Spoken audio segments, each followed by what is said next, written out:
So hey guys, this is your favorite the fictional vortex. So in this video, we will see, what if Naruto reincarnates as a dragon with power of God? But before we start, remember to subscribe and like this video. Now let's start. Rising Dragon. Konohamaru was a peaceful village. Actually, it was one of the most peaceful, not to mention strongest, villages in the elemental countries. It thrived well with its international commerce, as well as rebounding from both the Third Great Shinobi War and the attack of the nine-tailed demon fox 11 years ago. Showing a strong front for all the world to see, their resolve showed their enemies that they would not be broken, not by a demon and certainly not by them. Konoha stopped the demon Kyubi, when the Yondaime, 4th Hokage sealed it into a newborn child at the cost of his life. His final wish was that the boy, his youngest son, was to be treated as a hero. Sadly, that wish was never fulfilled and, because of the attacks on the child, the newly reinstated Sandaime, 3rd Hokage created a law that stated that anyone who spoke of what happened 13 years ago would be tried for treason of the highest level and executed. The worst part was that even the boy's own brother was unable to tell him of the demon within him and of his legacy. That very boy was sitting atop the Hokage monument watching the sunrise. The wind was softly waving his bright blonde hair and orange jumpsuit. His bright cobalt blue eyes scanned the village that he loved so much, yet hated him in return. The boy was Uzumaki, Naruto, and today was the genin graduation exam, which he was currently late for. That was the last thing on his mind as his glazed-over eyes began to water and tears leaked. "I'll help you find the person," he said, sniffling, wiping his eyes before finishing with a deep resolve. "I promise." "Promise what?" a voice asked from behind the child. Naruto yelled in surprise, jumping into the air and almost falling off the mountainside. Luckily the person grabbed him before he fell and set him upright. The voice belonged to a man that looked to be in his mid-20s. Like Naruto, he had bright blue eyes while a scar traveled diagonally down his left eye, meeting at his cheekbone. He was in normal shinobi wear, loose black pants taped at the ankles, blue sandals adorning his feet, a gray long-sleeve shirt covered by his flak jacket and Hinata holding up his black hair. On his neck, just barely visible, were 4 comma-like marks making a circle pattern. "Hello, little brother." The man chuckled at the still shocked boy in front of him. "Kage ni-san, what are you doing here?" Naruto asked, confused. "Well, I came to take you to your genin exam." "Oh, shit, I'm late," Naruto exclaimed, running off towards the academy. In a puff of smoke, Kage was in front of him. "I'll take you." He smiled devilishly while tossing a 3-pronged kunai towards the village academy and grabbing the clearly nervous boy. "Ah no, I'm not de." Naruto never finished as they arrived in front of the academy in an instant. Kage was still standing, laughing while Naruto struggled to get off the ground. After a few seconds, he got up and ran into the school with a rush. Later, over his shoulder, "Uchiha Sasuke," Yumino Iruka called. The young teacher stood in front of a large class, occasionally checking off a clipboard in his hands. The man was quite unremarkable, despite his jagged scar across his nose, yet, at the same time, gave off a friendly and caring aura around him. Quote, "HN, a raven-haired boy in a blue shirt and white khakis replied as usual, his charcoal black eyes never leaving the window. "Uzumaki Naruto." Instantly, the door burst open and Naruto fell in. "You're late, Naruto." Iruka sighed, though with a tone that suggested that this type of thing was normal. "Ha ha, sorry Iruka-sensei. I lost track of time, so Ni-san had to come get me." He smiled widely, scratching the back of his head. "Okay, well, take a seat while I explain the final part of the test." Naruto did so, climbing up the center aisle before sitting next to a pale, lavender-eyed girl named Hyuga Hinata. As he sat, the girl turned a shade of red that would make an apple jealous and began to tap her fingers together, all the while trying to burrow deeper into her beige jacket. "Still, looks cute when she does that," Naruto thought, with a small smile, though he kept pretending not to notice, keeping his eyes mostly at the teacher giving out directions. His eyes then wandered to his crush, Haruno Sakura, a girl with shockingly pink hair and clothing to match. He waved excitedly at her while whispering her name. As usual, she rolled her green eyes and, like most of the girls in the classroom, looked towards Sasuke with adoration in her eyes. The final test is simple, Iruka finally stated, catching everyone's attention. When Mizuki-sensei or I call you into the other room, you will create 3 simple clones. How well you do on this portion of the test will be averaged into your scores over the last 2 days. Good luck. Damn it, I'm screwed, Naruto thought, slamming his head onto the desk as the first person, Wanabarame Shino, walked into the room, then come out shortly after with a Konoha tied to his head. Naruto's chakra control had always sucked for some reason. Reason being a very large fox trapped inside his body, and while the replacement and transformation jutsu were not a problem for him, the clone jutsu had eluded his grasp for quite some time. In fact, it was the reason that this would be Naruto's 3rd attempt at the graduation test. One by one, students went in and came out with Hitai a few minutes later until finally, Uzumaki Naruto. Iruka called. Naruto got up and walked into the room with a deep breath. Upon entering, the young man saw Mizuki and Iruka sitting at the table in the middle of the room. He smiled at the T.O. before stepping in front of the table. This was his last shot at this. One more failure and he would have to be dropped from the shinobi program and live life as a civilian. No pressure, he told himself mockingly. Okay Naruto, make 3 clones and you pass, Mizuki said with a smile. Right, I got this, Naruto yelled, putting his hand into the ram seal, and began to channel chakra. 2M. UCH. Both teachers thought as large a puff of smoke filled the area.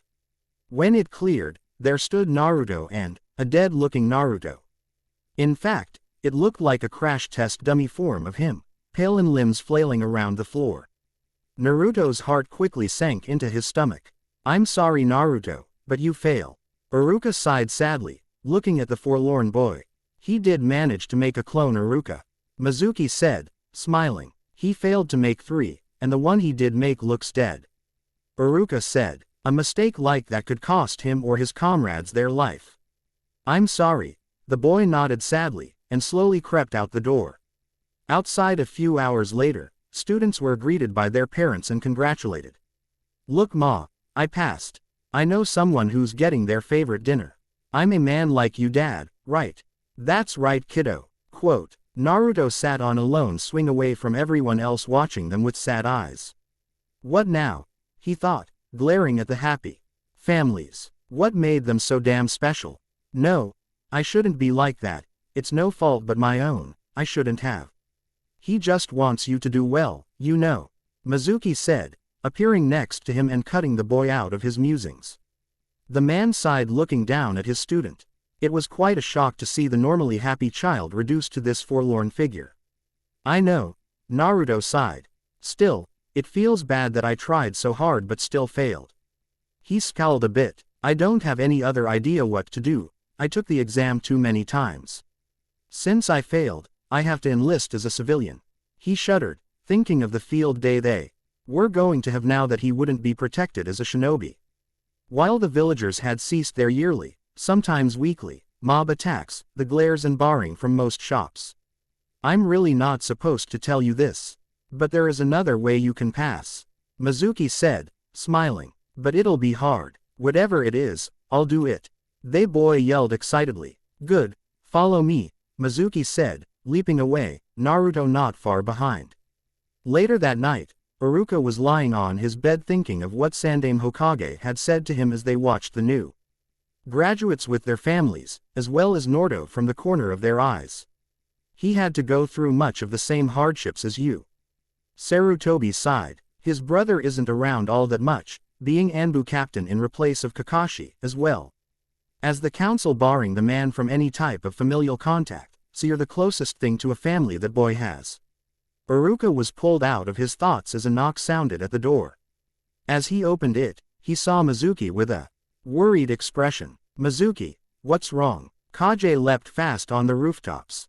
He had a feeling that something bad was happening, and it involved Naruto. The Hokage had called many on-duty shinobi to search the village, and in passing he had heard mention of his brother, something that didn't bode well in his mind. As he was nearing the forest, he saw a small, slim figure appear next to him. Hyuga Hinata, Kage smiled. What are you doing? I didn't expect you to be the kind of person to jump into action so fast. Anyo, I heard that Naruto-kun is in trouble, and I want to help. The timid girl stuttered. They seemed pretty angry with him. Her voice was soft and slightly trembling, but not too obscured. Well, that's good of you. I'm sure he'd appreciate that. Suddenly, he felt a large amount of killing intent peek throughout the village. Looks like the others are getting restless. Kage-sama, Hinata said. Anyo, why are they so angry? Naruto-kun wouldn't do anything too bad. I can't say. He sighed. I'll lead them the wrong way. You continue to the forest, head to the old shack in the center. He should be there. In a blink, he was gone. Demo. What if I can't find him? No. I have to try. A small blush formed on her face. For Naruto-kun, Iruka landed in a small clearing next to an old wooden shack, panting heavily. He saw Naruto bent over breathing heavily as well.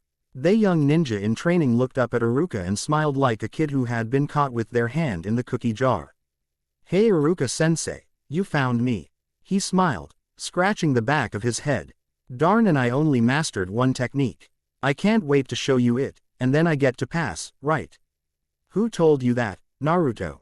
Iruka asked, clearly shocked. Mizuki-sensei. Iruka's eyes widened. He told me about the scroll in this place. He could not finish as Iruka pushed him out of the way of the kunai that pinned his teacher to the wall of the shack. Naruto quickly looked up towards the attacker. Hinata landed in the bushes just in time to see her teacher being pinned to a wall of the shack where Kage-sama said her crush would be. Damn, the kunoichi heard a voice say. I had it all planned out so well, too. She looked up to see Mizuki standing on a branch near her with two large shuriken on his back. His expression shifted from one of disappointment to pleased with what was in front of him. Naruto, give me the scroll and you pass. Naruto, don't give it to him. Iruka wheezed, pulling one of the kunai from his shoulder. He tricked you just to get the scroll. That our village's most prized scroll, it has our most dangerous techniques. Inside it, you did what? The whiskered boy growled at the silver-haired instructor while the unseen lavender-eyed girl narrowed her eyes. He's right about that, the silver-haired Chunin said with a slight chuckle. Hey, Naruto, do you even know why the villagers hate you so much? He asked, with a malicious smile appearing on his face. What are you? The man's smile deepened as he stealthily reached for the large shuriken on his back. Before the boy could react, Mizuki threw it at Naruto. Shocked by the sudden attack, the boy crouched and closed his eyes in fear, waiting for the end. No, Naruto, two voices yelled. The sound of metal hitting flesh was heard, and when Naruto looked up, Iruka was leaning over him. The shuriken in his back. Looking past his scarred and injured teacher, he saw Hinata in front of both of them in the standard Hyuga fighting stance, her Byakugan activated. You won't touch Naruto-kun, she said bravely, her voice more threatening than even she imagined it could be. I won't let him hurt Naruto-kun or Iruka-sensei any longer. Iruka-sensei. Hinata, Naruto whispered. Hey, you won't be saying that when I tell you about the law. Mizuki smirked. What law? She growled, carefully watching for any sudden movements. How nobody, not even that idiot brother of his, is to speak of. Naruto, he grinned. Or more specifically, he ran at her, at speeds she couldn't quite follow. What's inside of him? He kicked the girl in the head, sending her sprawling into a tree. While Iruka pushed Naruto away from the group in case of a consecutive attack, Mizuki looked directly at Naruto with hate in his eyes. You have the QB sealed inside of you, no. You are the nine-tailed fox. Quote. Two sets of eyes widened. Iruka slumped to the side of Naruto, shuriken removed and on the ground, and looked at Naruto, then to Hinata. Her reaction surprised him, not that she was scared, but angry and glaring at Mizuki. Even as she struggled to get up and help her friend, the teacher turned to look at Naruto, who had his head down and shoulders slightly shaking. Click. The other shuriken was thrown at Iruka, and then suddenly spun off into the woods, knocked away by Naruto, who suddenly appeared in front of his teacher, kunai drawn.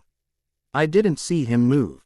The three thought. Laughter resounded throughout the forest. It wasn't a cackle, nor was it the laughter of an insane man, but laughter of someone who had just been told a secret that he had known for a while. Naruto lifted his head, glaring at the traitor, eyes as cold as steel, while an intelligence not seen before sprung forth. "Tell me something I don't already know." "What?" said traitor gasped. "And if you try and touch my friends again," Naruto snarled, glaring up at the traitor with hooded eyes. "I will kill you." "Ha! What can you possibly do?" "I'll kill you before you even move." Naruto continued to glare at his former teacher, making a cross with his fingers.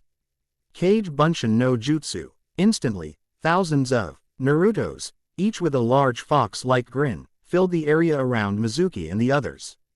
"If I'm a demon as you say, then you should be scared." Hinata activated her Byakugan and gaped. "They're all solid," she whispered in awe. "So many Naruto-kuns, she thou." GHT blushing as she moved to assist Iruka.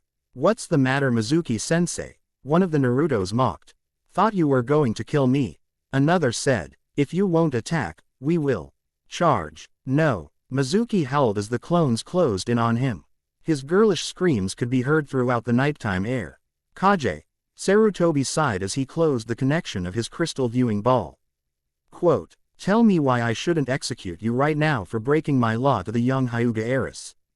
"Technically I did no such thing," the man said. "I just pushed her in the right direction.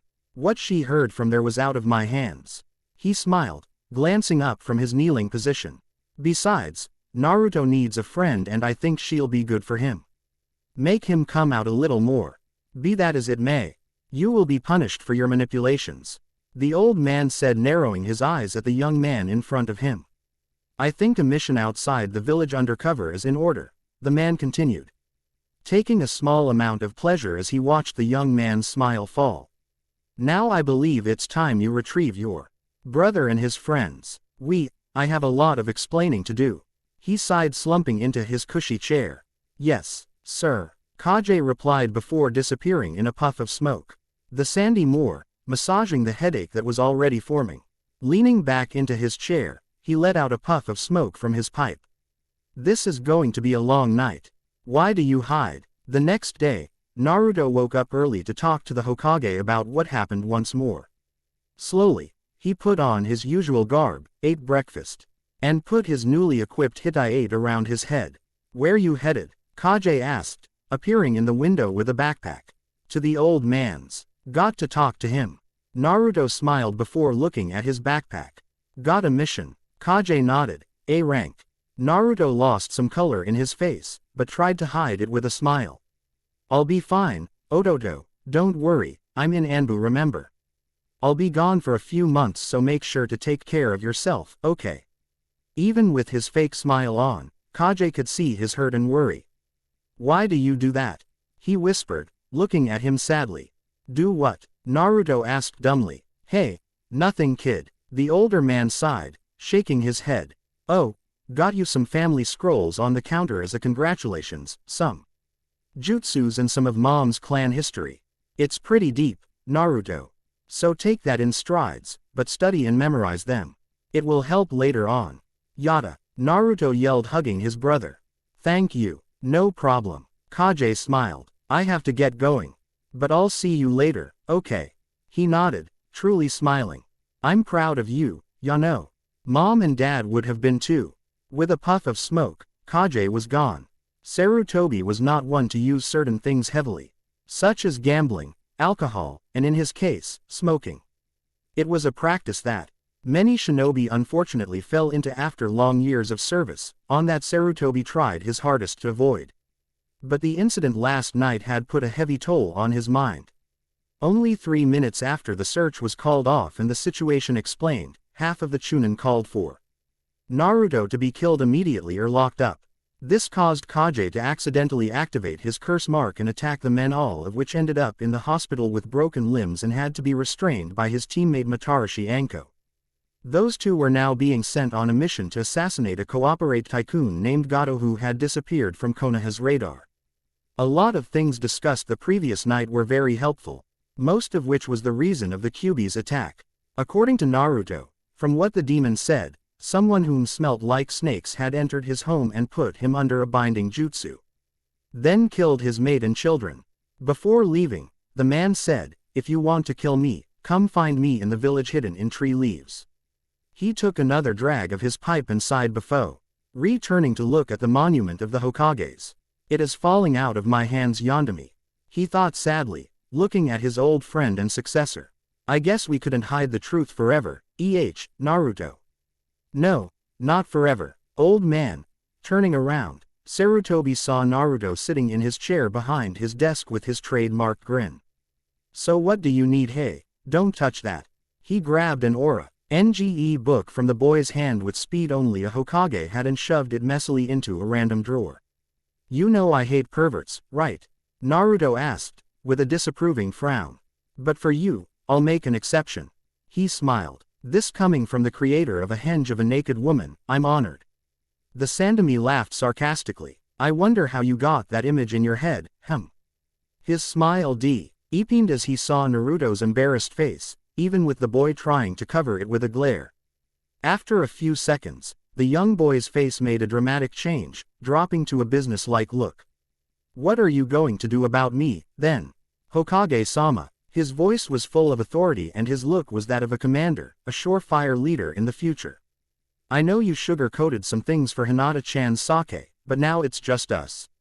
So, what are you going to do? The old man's face mirrored the boy's before turning into a large grin. Nothing, he said simply, causing the boy to stare at his leader in surprised shock. It made him chuckle knowing he could still surprise people, even with the simplest of things. What? That's right, nothing. The Hokage smiled. As far as I'm concerned, you're a shinobi of the village and are a respected member of our military. Last night's activities were marked as a B rank mission and your pay has been put into your personal account. You're now one step closer to becoming Hokage. Hey, thanks, old man. He smiled with his habitably fake smile. Naruto, why do you do that? Concern etched the older man's face, as he watched the young boy. It ain't Hiruzen knowing that Naruto hid his potential when he had so much to give. Do what? Have? Just then, the door burst open and a young boy of 9 ran into the room with a kunai in hand. He was wearing a yellow shirt with the village symbol on it, a blue scarf, and pants with a helmet-like thing on his head. Today's the day I surpass you, old man. The boy yelled before quite gracefully falling flat on his face. Hello Konohamaru, was the Hokage's deadpan reply, while he massaged his temples. That's number 27 this week. The boy, Konohamaru, got up with a groan and looked around. Hey, you tripped me. He yelled at Naruto with an accusing finger. You tripped over your own feet, idiot. Naruto shot, picking the boy up by the shirt. The two children glared at one another before another voice was heard. Honorable grandson, a male's voice yelled from the hall. He's in here, Ebisu. Sarutobi replied. As he finished, a man with a dark blue guy suit and sunglasses walked in panting heavily. There you are, put him down this instant. The man, Ebisu yelled at Naruto. It's the demon boy. Sorry. Naruto apologized dryly. I hate that look. You can't do anything because I'm the Hokage's grandson. Konohamaru boasted with a smug grin on his face. Naruto looked at him with disgust before knocking him in the head and dropping the boy like a sack of bricks. Like I care. Later, old man. He sighed before strolling out of the room. Naruto was walking in the park a few minutes later, a thoughtful look on his face. Why'd I do what? He asked himself, Thin. King of what Kage and now the Hokage both asked. Before he could dwell more on the thought, a large rock with feet caught his attention. Konohamaru, rocks don't have feet.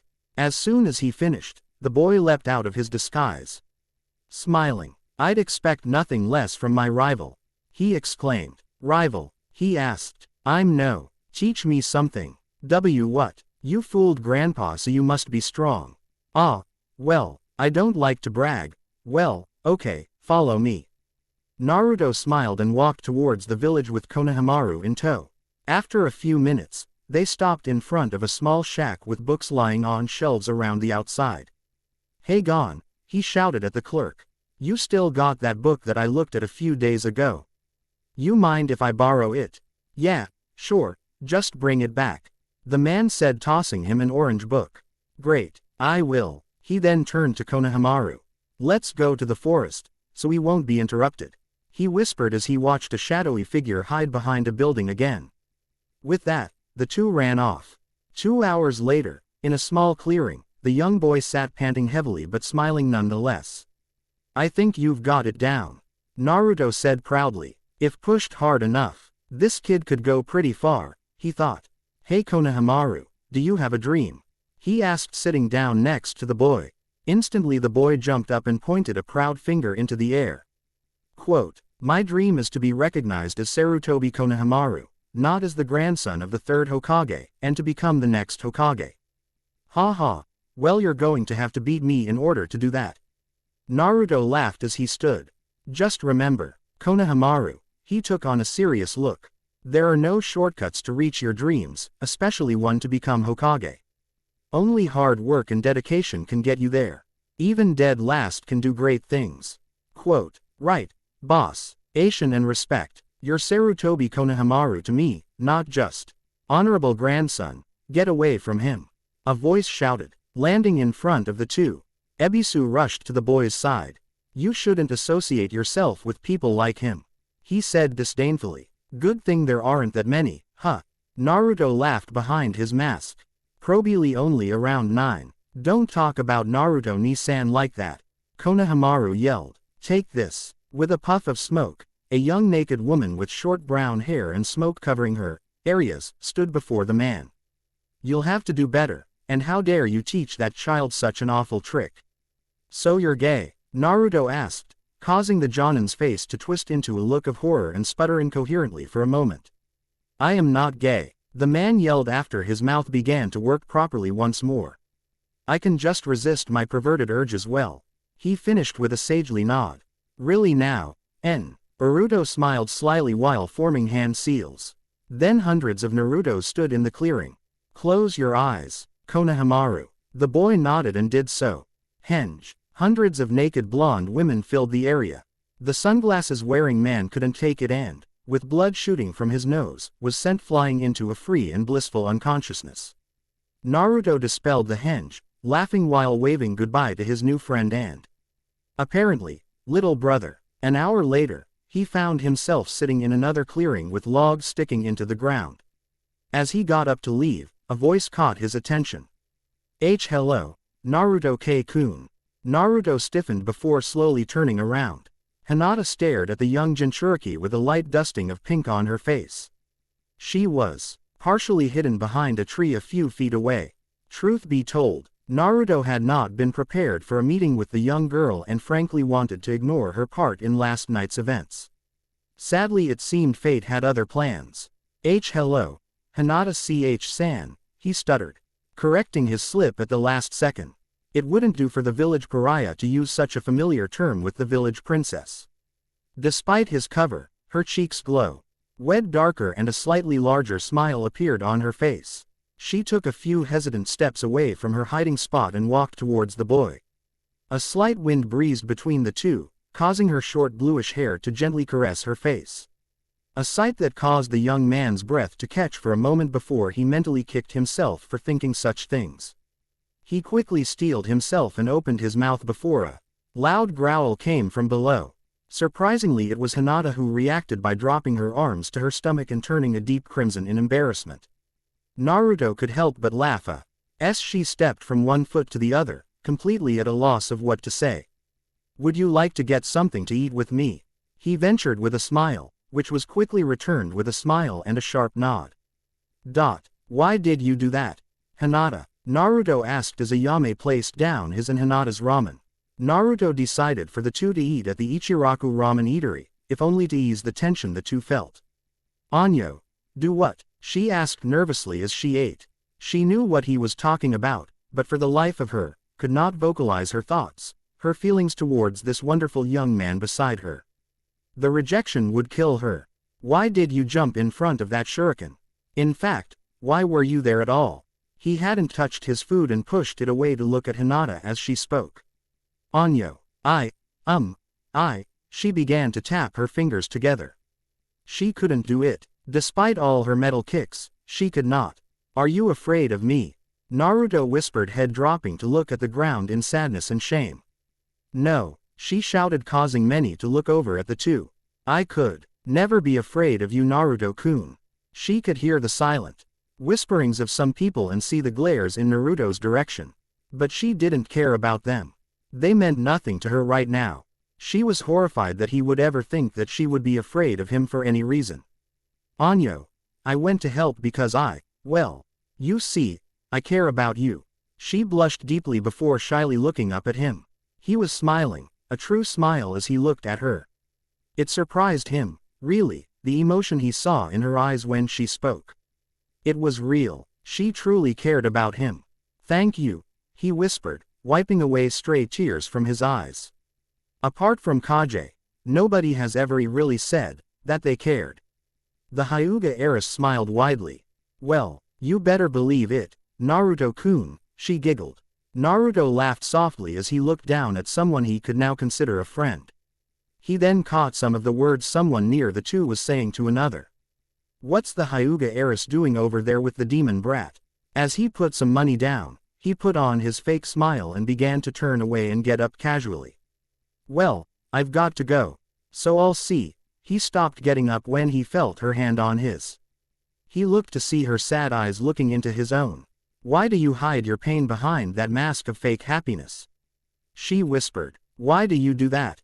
His face dropped and his eyes darkened. I don't know anymore, he whispered before getting up and walking away down the street. He got a good few dozen feet before he felt arms gently and nervously wrap around him.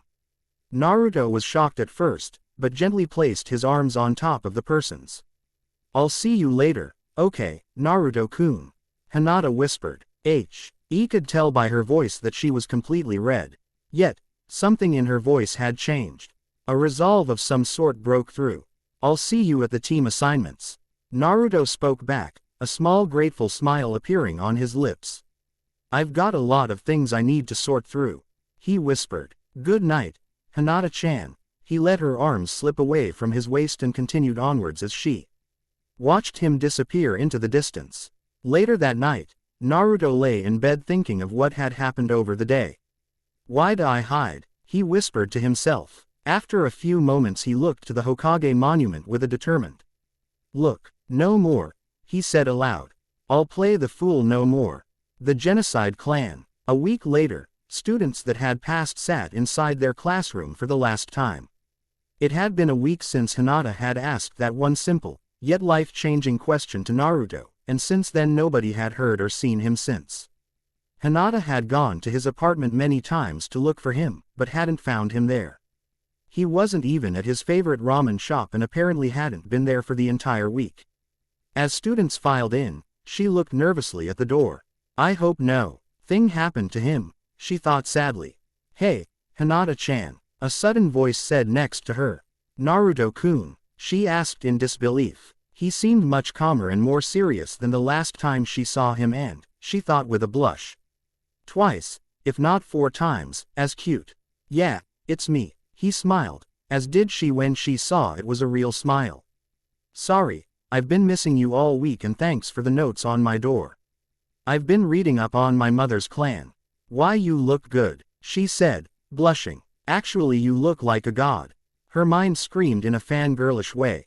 That's good, she said, realizing he was talking about his clan. She sounded hurt or saddened at that for some reason. Thanks. He smiled again, a rose color on his cheeks. Guess what? He whispered in her ear. What? Shish. He asked, fighting and losing the battle to suppress a blush at the closeness of her long-time crush and now friend. I've got a bloodline. Really? That's wonderful. What kind? Her eyes widened in surprise. It's called Tamashi-ha. Blade of the Soul, he nodded. Yep, its design is different depending on the person and it gives me a certain ability that I'll be able to use with my weapon. How many weapons can there be?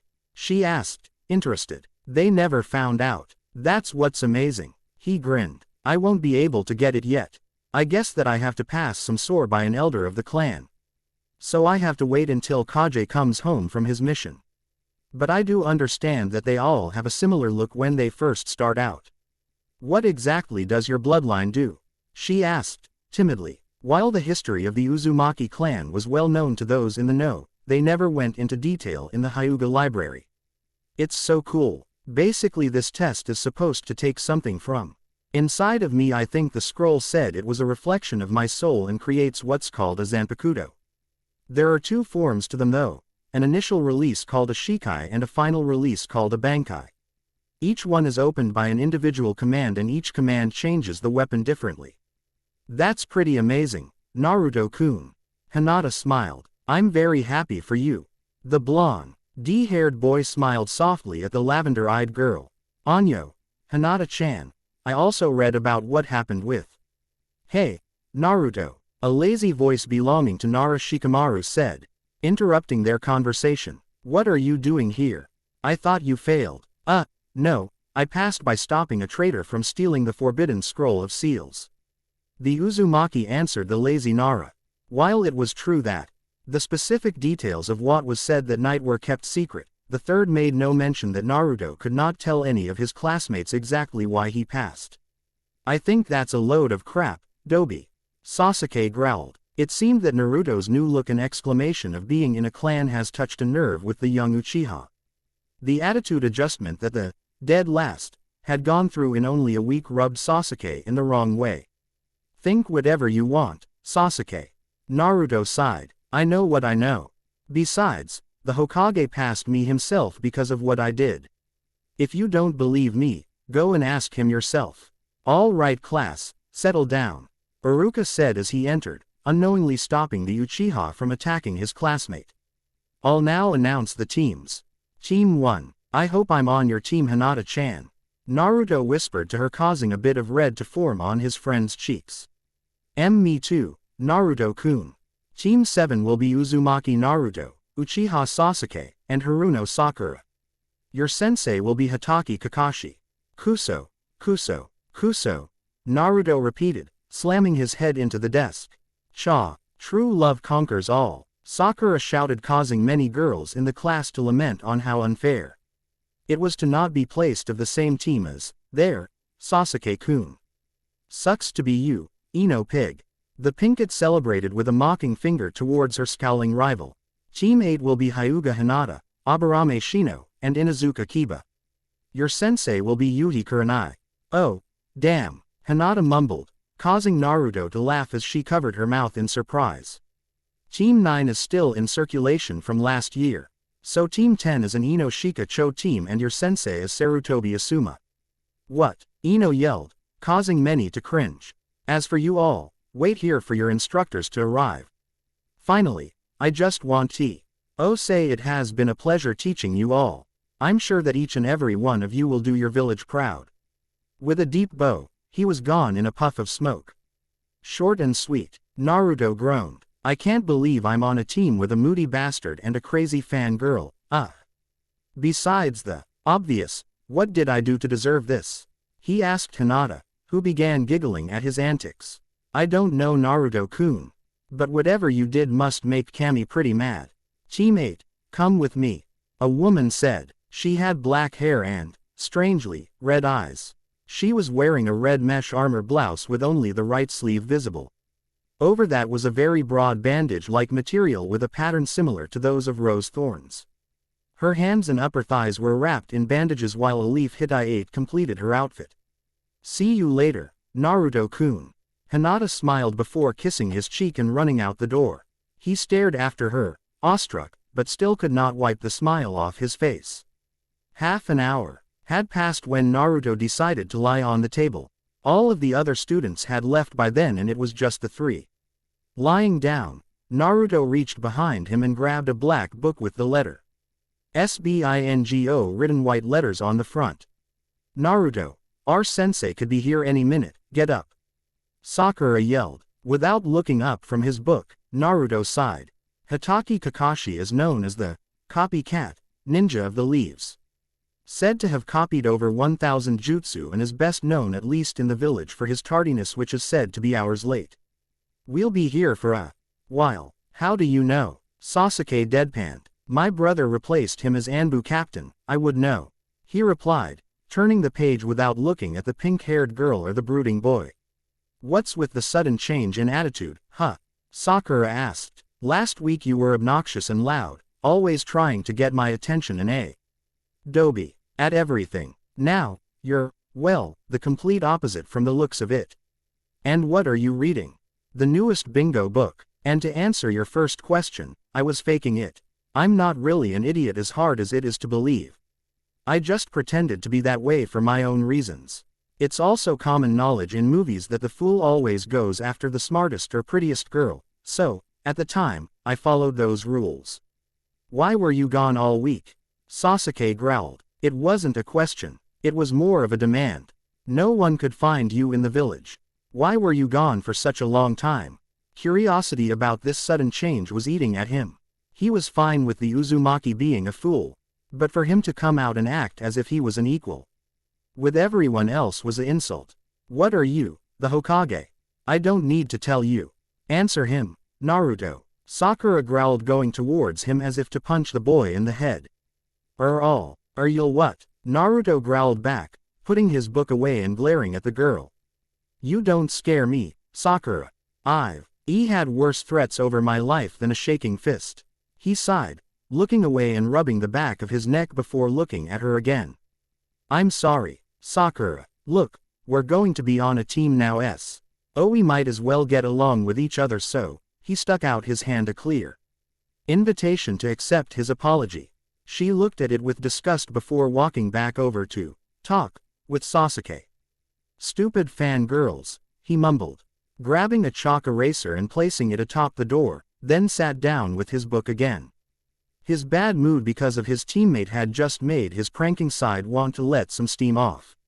It was either that or kill something. He's a jonin, he won't fall for that. Sasuke said dryly, you've got as much life in you as a spring leaf in snow country. Be funny if he did, Naruto replied. Besides, sometimes simple tricks work. Sasuke's right, the pink-haired banshee yelled. Of course he's right, you'd think he was right if he said pigs can fly. Naruto internally umbled while sending the girl a heated glare. 2.5 hours later, the door opened and silver-haired man with his Hittite over one eye and a black half-mask walked in. There was a low thump as the eraser hit its mark and fell to the ground. Hey, it worked, Naruto thought, getting up. Cha, got him. Inner Sakura yelled happily, but was quickly crushed by normal Sakura. My first thought of you all, Kakashi said. I don't like you. Meet me on the roof in a half hour. And he disappeared in a puff, leaving the three confused students to stare at the space he just left. The roof? Sakura asked. Why would he want to meet us there in a half hour? She questioned as the three began to walk. It won't take us that long to get there. 20 minutes later, the trio stumbled onto the roof and sat down. I hate genjutsu, Naruto growled as he sat down, followed by an equally angry and tired Sasuke and Sakura. Let's start by introducing ourselves a little. Kakashi started. Tell me your likes, dislikes, hobbies, and dreams. When he was answered with blank looks of confusion, he continued. I like Kakashi. I have many likes and dislikes, my hobbies are, and my dreams are none of your concern. You're up, Pinky, he said as his right eye formed a sort of smiley. You. That was informative, Naruto inwardly sighed. My name is Haruno Sakura. My looks to Sasuke and giggles. Dislikes, looks to Naruto and growls, and my dream is to, looks to Sasuke, blushes, then giggles hysterically. Fangirls, Naruto and Kakashi thought miserably. You're up, Moody. My name is Uchiha Sasuke. I don't have many likes and I hate nearly everything. My dream? No, my ambition is to kill a certain man. That's predictable, Itachi. You're up, Kakashi said, slightly glaring at Naruto. Another stuck-up bah. He cut himself off mentally before speaking. My name is Uzumaki Naruto, he said calmly. I like learning about my clans and other clans as well as the story of the many different villages around the world and their new nin. I also like talking with my friend, Hyuga Hinata, and training with my older brother, Kage. I dislike people who judge others without getting to know them and those who underestimate others. My dream is to become Hokage and also to kill a certain man. The last part was returned with odd looks for the three individuals, wondering who the boy could be talking about. Well, now that I've gotten to know you guys a bit better, Kakashi smiled, cutting himself off abruptly. Meet me tomorrow at Training Ground 7 at 6 a.m. sharp. Oh yeah, don't eat anything. You'll just throw it back up. He smiled before disappearing. That's it, Sakura yelled. I guess so. Naruto sighed, pulling out his bingo book. See ya, he said nonchalantly, as he headed back down the stairs. A few minutes later, he was walking aimlessly around town when a voice called out. Naruto-kun. He turned to see Hinata walking up to him with Shino and Kiba, who gave him a look which clearly said, stay away from her. Hey, Hinata-chan, he smiled, putting his book away. How'd it go? Pretty good. This is Shino and Kiba. Shino looked pretty dull, but mysterious with his white raised collar jacket and sunglasses. Kiba, on the other hand, looked like a stuck-up ass with a cocky grin. The dog in his jacket hood barked. And Akumaru, too, she giggled, giving the dog a little pet on the head. We're just going to get something to eat, would you like to join? Sue, fight me. The four turned to see Sasuke storming toward the group with Sakura close behind. Team 9 was ironically coming from the opposite direction just in time to see the spectacle. I don't want to, Uchiha. Naruto growled, before turning back to Hinata with a more pleasant expression. Sure, let's go. I'm pretty hungry anyway. Don't turn your back to me, Uzumaki. Sasuke yelled. Naruto stopped mid-step. Hinata could tell he was getting annoyed. Or, what? Naruto growled, lifting his head in a sideways glare.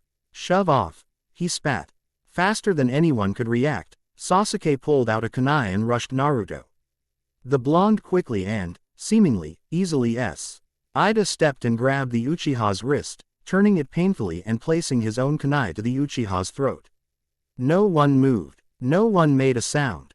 From their training, everyone knew that if the blonde moved his hand even an inch, the raven-haired boy would be bleeding to death in the street. And Naruto, Shikamaru said, stepping forward, eyes slightly wide. Let him go, it's too troublesome to kill him. I wasn't going to kill him, he replied, eyes never leaving Sasuke's surprised and slightly scared ones. As an heir to your clan you should know that, for what his clan did to mine, I should kill him now. He pressed the blade harder on his neck, causing everyone to gasp. Sasuke's eyes grew wide as a drop of blood came from his skin. And Naruto-kun, let him go, Hinata pleaded. Please. Slowly, Naruto lowered the blade and stepped back. He looked sadly at the group around him. Sorry. I lost my nerve. He then turned to look at Sasuke, who was being tended to by Sakura and Ino. We forgave the Hyuga a long time ago. He told the boy, I'd forgive you if you'd change that arrogant attitude of yours. A glare was the only answer he received. What the hell's the matter with you, huh? Sakura and Ino shouted. You could have seriously hurt Sasuke-kun. Shut up, shouted, surprisingly, Hinata. This doesn't concern you. If it involves sass, well, it doesn't. This is clan business, Shikamaru sighed. Hey Naruto, where are you going? The group turned to see Naruto walking away, Sasuke doing the same in the opposite direction. When the two had disappeared behind buildings, Hinata sighed. It happened a long time ago, Hinata said. It was pretty bad. She turned to Shikamaru. He must be taking it in pretty hard. The Nara nodded. Taking what hard? Ino asked. It happened 50 years ago. Shikamaru sighed in a bored tone. There were 3 clans that were the top dogs in the village at that time, the Hyuga, the Uchiha, and the newly instated Uzumaki, each one renowned for their bloodline. The Byakugan for its sight, Sharingan for its copying ability, and what is known as the Tamashii for its ability to manifest a person's soul into the form of a weapon. This is what made them the strongest clan over the other 2. To be one with your own soul is an amazing gift, let alone fight alongside and with it. Shikamaru sighed before sitting down cross-legged, muttering something about clan wars being troublesome. This didn't go too well with the other 2, mostly for their idea of their clan being superior to everyone else. At the time, the clan wars weren't that much of a distant memory. Many of the people that fought in them were still alive and had ideas of superiority. So the 2 clans, in a surprising act of solidarity, decided to do something about it. Quote, what did they do? Kiba asked with a look of boredom. They try exile them or something. We killed them, Hinata said sadly. There was a collective gasp among the group. It was as close to a civil war as the village has ever gotten. It was an act of genocide. Shikamaru stated. They were the largest clan in history by far, over 200 people, and in one night, that number was cut down to 24. The members of the Hyuga and Uchiha clan that participated in the murder were all publicly executed by the second Hokage, to show that that type of behavior would not be tolerated. It's actually where the Hyuga cursed seal that the branch family uses comes from. Hinata spoke, though with a soft tone. She wasn't sure if this was revealing a clan secret to outsiders or not. But she did know that if her father found out what she was telling, she would be in a world of hurt. As punishment for their actions. Well, the Uzumaki clan's number increased as time went by, right? Ino said. Unless they were all old, she cringed. It grew, yes, but then it was destroyed again. Shikamaru corrected. When the Kyubi attacked, Shino answered. The area where the Yuba first appeared was directly over the former Uzumaki compound. They were all killed in a matter of moments. So Naruto is the last of his clan? Sakura asked. He has a brother. Hinata answered. That doesn't help with rebuilding his clan. Kiba said. Unless he's into that Keep quiet, Kiba. Shino cut the boy off, noticing the glare Hinata was sending the Inuzuka. Naruto is just finding out about his family history. So he's not acting normal. This stuff is new to him. How would you feel if you found out that your friend's clan, and your teammate's clan, murdered yours? Shikamaru asked cryptically. There was a long silence before anyone spoke, which made everyone slump in surprise. I still think Sasuke-kun is better, Sakura giggled. And he's much better than Naruto. Grabbing Sasuke's arm was a fluke. Ino added. The group could only stare at the two girls in disbelief. You two are such idiots. Hinata yelled, tossing her arms into the air as if giving up. If he wanted to, Naruto could destroy this whole village, she thorning and storming off angrily. Where are you going? Shikamaru asked, surprised at this new side of Hinata, as was everyone. I'm going to go tall. To Naruto before he does something stupid. I'll see you later, Shino, Kiba tomorrow for training at Ground 8 at 9. She replied, before walking off in the direction Naruto went. Team 7. At 8 o'clock the next morning, Naruto arrived at Training Ground 7, bingo book in hand, silently reading. He was in the same clothes as yesterday, but he looked like he hadn't had much sleep, and was in deep thought. His eyes were not taking in the words as he meandered towards his two teammates. He was violently pulled from his musings when Sakura caught sight of him coming over to them. You're late, Sakura yelled with an accusing finger. A large, angry scowl adorned her face as she looked at her tardy teammate in disgust. If I said I got lost on the road of life, would you believe me? He asked with a small yawn, putting his book away into his back pouch. I slept in and Kakashi isn't here yet, he muttered, glancing about the small bridge that connected to Training Ground 7. He found it highly ironic that Team 7 was meeting at the 7 created training grounds. He had to hold himself back from snapping at the pink-haired girl. He really wasn't in the mood to deal with her screeching voice and over-the-top behavior. Still doesn't matter, Dobi, Sasuke said with his eyes closed, leaning against a tree. He opened his eyes and looked at him coldly. What page are you on? Why would you? Naruto mumbled coldly, but then winced as his arm began to hurt. Hinata had certainly given him a lot to think about when she had eventually caught up to him after he had left. She had told that she and Shikamaru explained to the rookies of their class the background between the Hyuga, Uchiha and Uzumaki.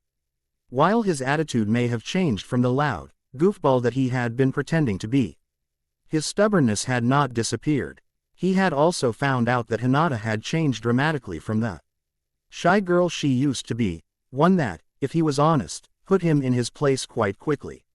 It happened a long time ago. He remembered Hinata saying the other night as the two stood atop the stone head of the fourth Hokage. He was in no mood to talk, but she had finally had him cornered. It still doesn't change the fact that they did what they did, he replied coldly. He's arrogant, self-centered, and has a major superiority complex. Everything that my mother's clan said they were. She looked hurt, but then that turned to anger in an instant. So then, why not treat me like you do him? she asked, glaring at the boy. She couldn't understand his logic. My clan played a part in it too. Their attitudes are just like the Uchihas used to be, maybe even worse. Because you're my friend. He smiled, as if it explained everything. Idiot, she growled, Byakugan activating as she rushed him. Poised to strike. Well, Sasuke said impatiently. Naruto blinked slowly, eyes becoming blank as he looked at the black-haired boy. Maybe Hinata was right. The sins of the father should not be passed on to the son. Or daughter, as she put it. Everyone deserved a second chance. He may not like the boy, his holier-than-thou attitude really pissed him off, but he was going to have to work with him for quite some time. Hell, maybe he could change. The two locked eyes before the blonde boy answered in a flat tone. Uchiha Itachi. Sasuke showed no emotion on his face, but Naruto could just faintly pick out a slight darkening of the young man's black eyes before the self-proclaimed avenger scuffed and leaned against the tree once more. Naruto mentally sighed, sitting down on the bridge and reopening his book to try and continue reading. The past week had been an emotional rollercoaster that he was not used to. From finding out about the Kyuubi, to learning about his mother, Kushina, he thought with a soft sigh and a both painful yet gleeful jump inside his chest, and her clan's abilities. He finally had a piece of the puzzle that was his life. Looking inside the bingo book he was reading, he smiled at the picture hidden inside. A young woman of 20 smiled up at him. She was wearing dark blue pants, taped at the ankles with an even lighter blue tape, while a white light zip-up hooded jacket with black mesh sides covered her torso. The Uzumaki crest adorned both mid-forearm sleeves right above the elbow. A wide, orange lattice belt, with what looked to be a sword sheath through it. Upon her shoulder sat a black curved blade. The blade itself seemed to be oddly curved to be able to fit into the sheath, as the blade seemed to get slightly wider as one aced it way up the blade before thinning down once more toward the tip. The oddest thing about the blade was the large, C-shaped chip in it. Setting the picture aside on his lap, face down, no need foe. Are the others to be snooping around it? Naruto sighed and, once again, continued reading. An hour later, a puff of smoke appeared in the middle of the trio. Yo, Kakashi smiled. In his hands was an alarm clock, 2 bells and a lunch box. You're late, Sakura yelled. Sorry, I got lost of the road of life. The Jonin explained, waving his hand in a calm down fashion. Liar, the young Kunoichi roared. The silver-haired man's ploy obviously didn't work. So why are we here? Sasuke asked, standing up from his sitting position against the tree and joining the girl, but staying a respectable distance. Naruto nodded, putting his book away and joining the other two. You're going to take a survival test to see if you can become genin. Kakashi, once again, smiled, his eye once again doing its little U. While at the same time, he pulled from his back pouch 2 small bells attached to strings and an alarm clock. He placed the alarm clock onto the ground, all without taking his eyes of the genin. But we already did that.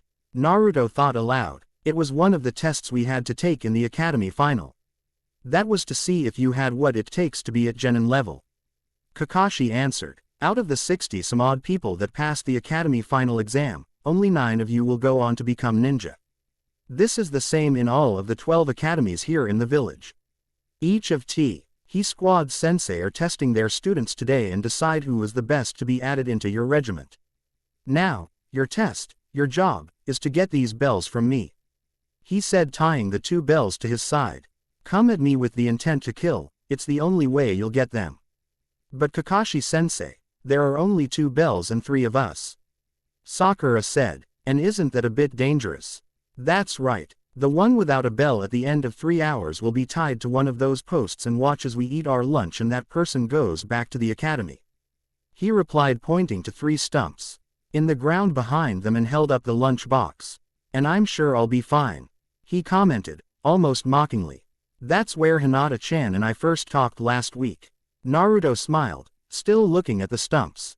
When do we start? He asked, turning to their teacher and placing a wicked grin upon his face. Now. Instantly, the tree jumped into the trees in different directions.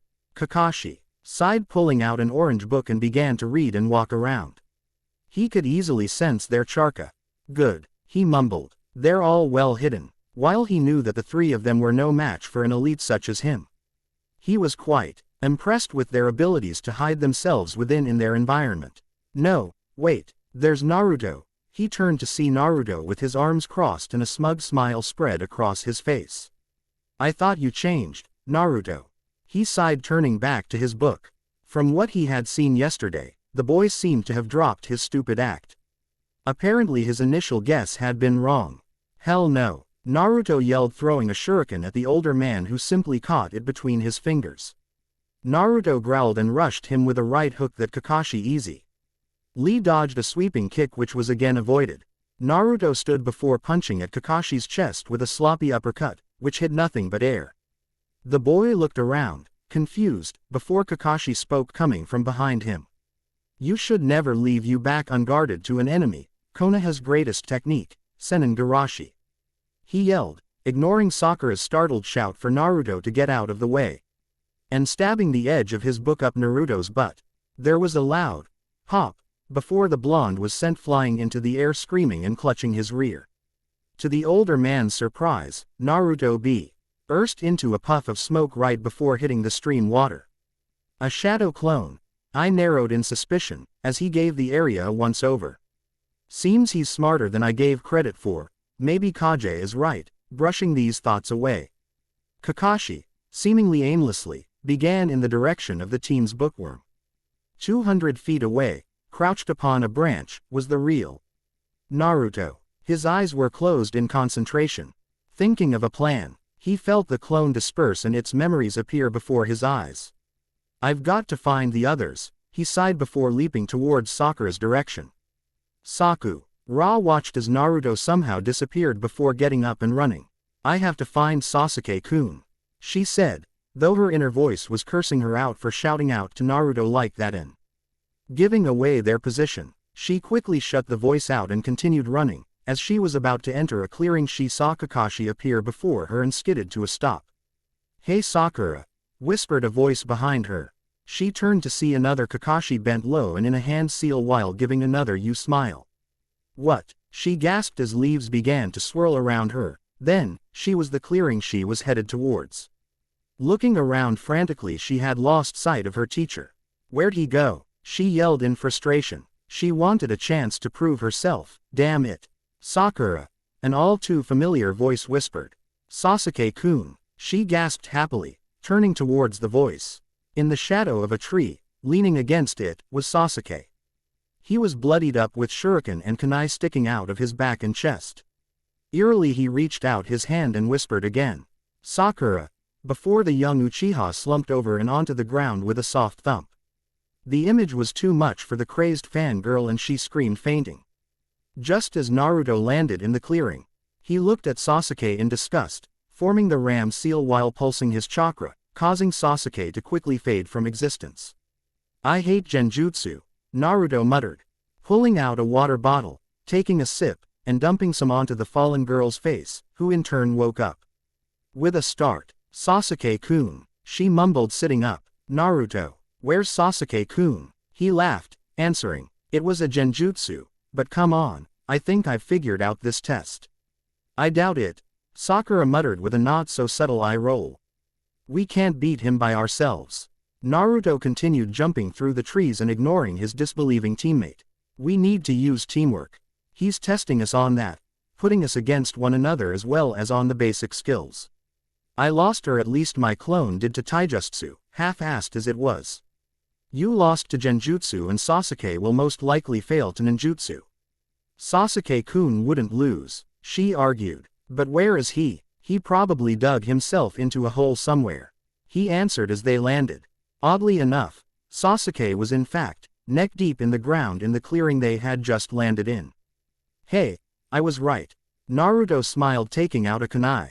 Need any help? No, Sasuke yelled, eyes glaring at the two weaklings.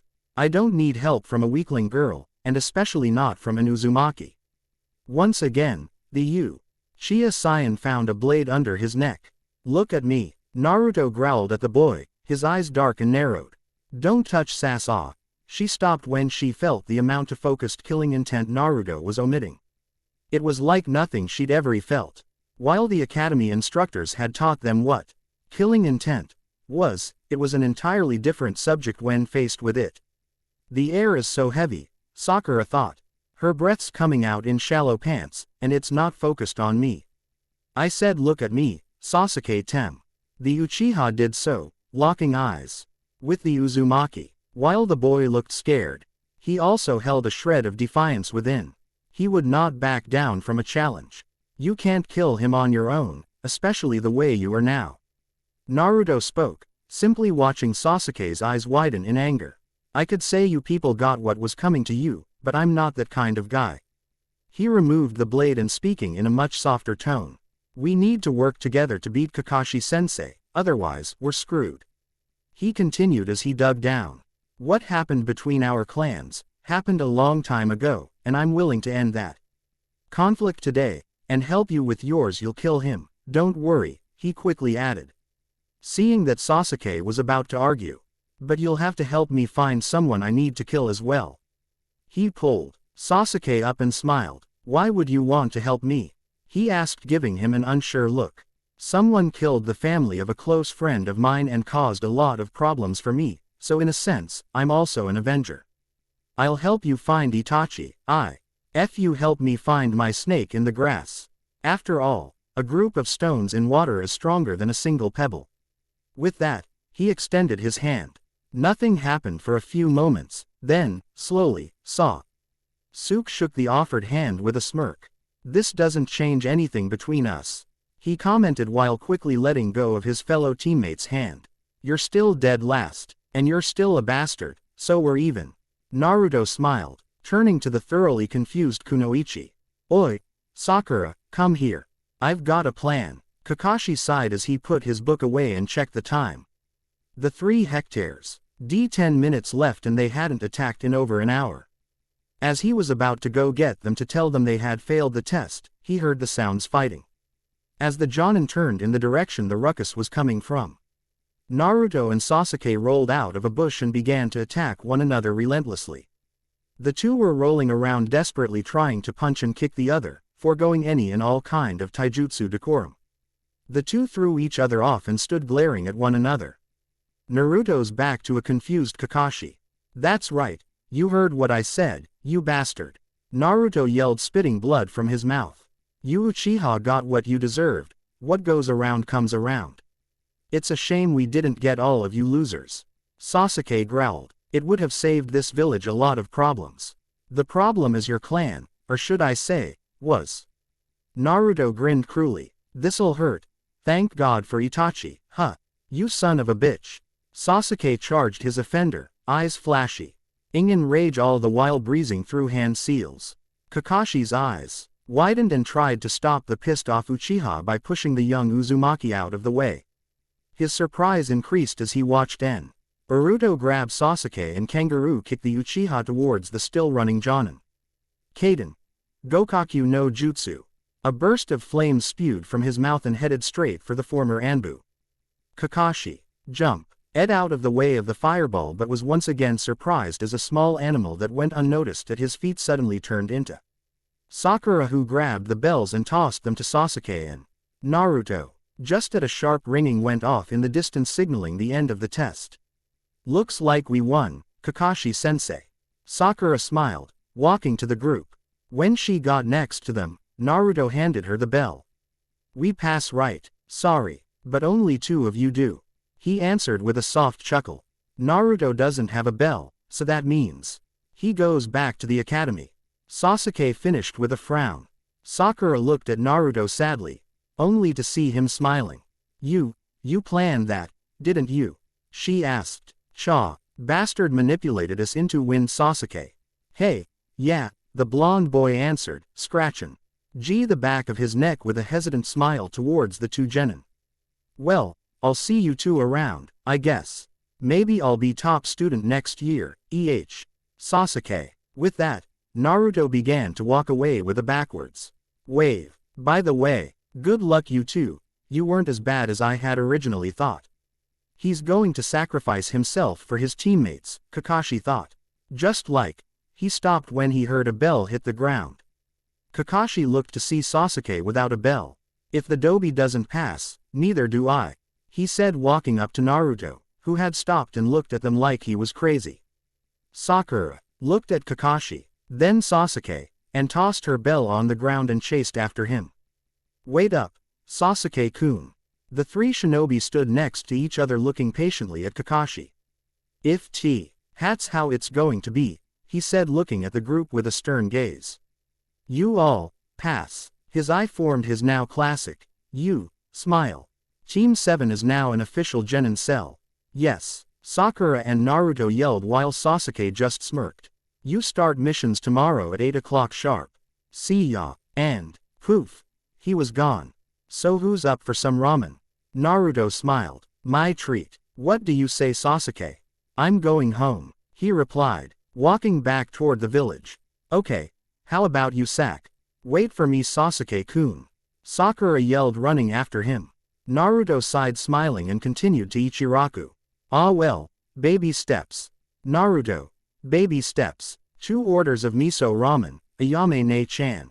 Naruto said, sitting down into his usual seat with a soft sigh. Ayame gave a soft smile and a nod before heading in the back of the shop to make her little brother a congratulatory bowl. Naruto-kun, an excited voice shouted. He turned to see Hinata running up to him with a wide smile upon her face. Although she looked particularly dirty with twigs in her hair and splotches of mud covering her normally pristine clothing, nonetheless, she looked ecstatic. Hey Hinata, oof. He smiled as she ran up and hugged him, nearly unseating him in the process. We passed. She smiled, pulling away, her eyes lighting up with happiness. We start missions tomorrow. Ha ha, same here. Naruto smiled back, not realizing that he had just now let her out of the tight hug, something that he found himself very reluctant to do. Let's get you some ramen and we'll talk about how your test went. She nodded and sat next to him, ordering a bowl of vegetable ramen and settling into the comfortable atmosphere of her friend. The rest of the day, the two walked around town chatting about their test and what they thought their missions would be like. Soon it was nighttime and the two were outside the Hyuga complex. Today was wonderful, Naruto-kun, Hinata sighed, shyly. Yeah, we should do it again sometime, he replied, rubbing the back of his neck. Thank you. For what? Everything, he smiled. Even though you had to juken me, you made me see that what happened to my clan happened in the past, that I shouldn't blame others for their ancestors' actions. I'm sorry. She blushed, embarrassed that she actually attacked her crush. Don't be, there's no need. You also accepted me for who I am, not what I hold. Naruto-kun, the young girl mumbled, eyes glistening, and a soft smile on her face. I'll see you around. He smiled and began to walk away. Naruto, wait. He turned around and walked back to her, seeing her shy hand motion. She blushed before wrapping her arms around him tightly. He smiled and hugged her back just as tight. Good night, Naruto-kun, she whispered into his ear before running into her house. Naruto smiled, while forcing down a very pleasurable shiver and blush, watching her go inside before heading home himself. Tomorrow he would start his new career as a ninja of the hidden leaves. He could not wait. Meeting Hanabi. The forest area was dead quiet. Not a sound could be heard as a small lithe figure padded quickly through the underbrush. Silently, the creature continued on its way, running from its pursuers.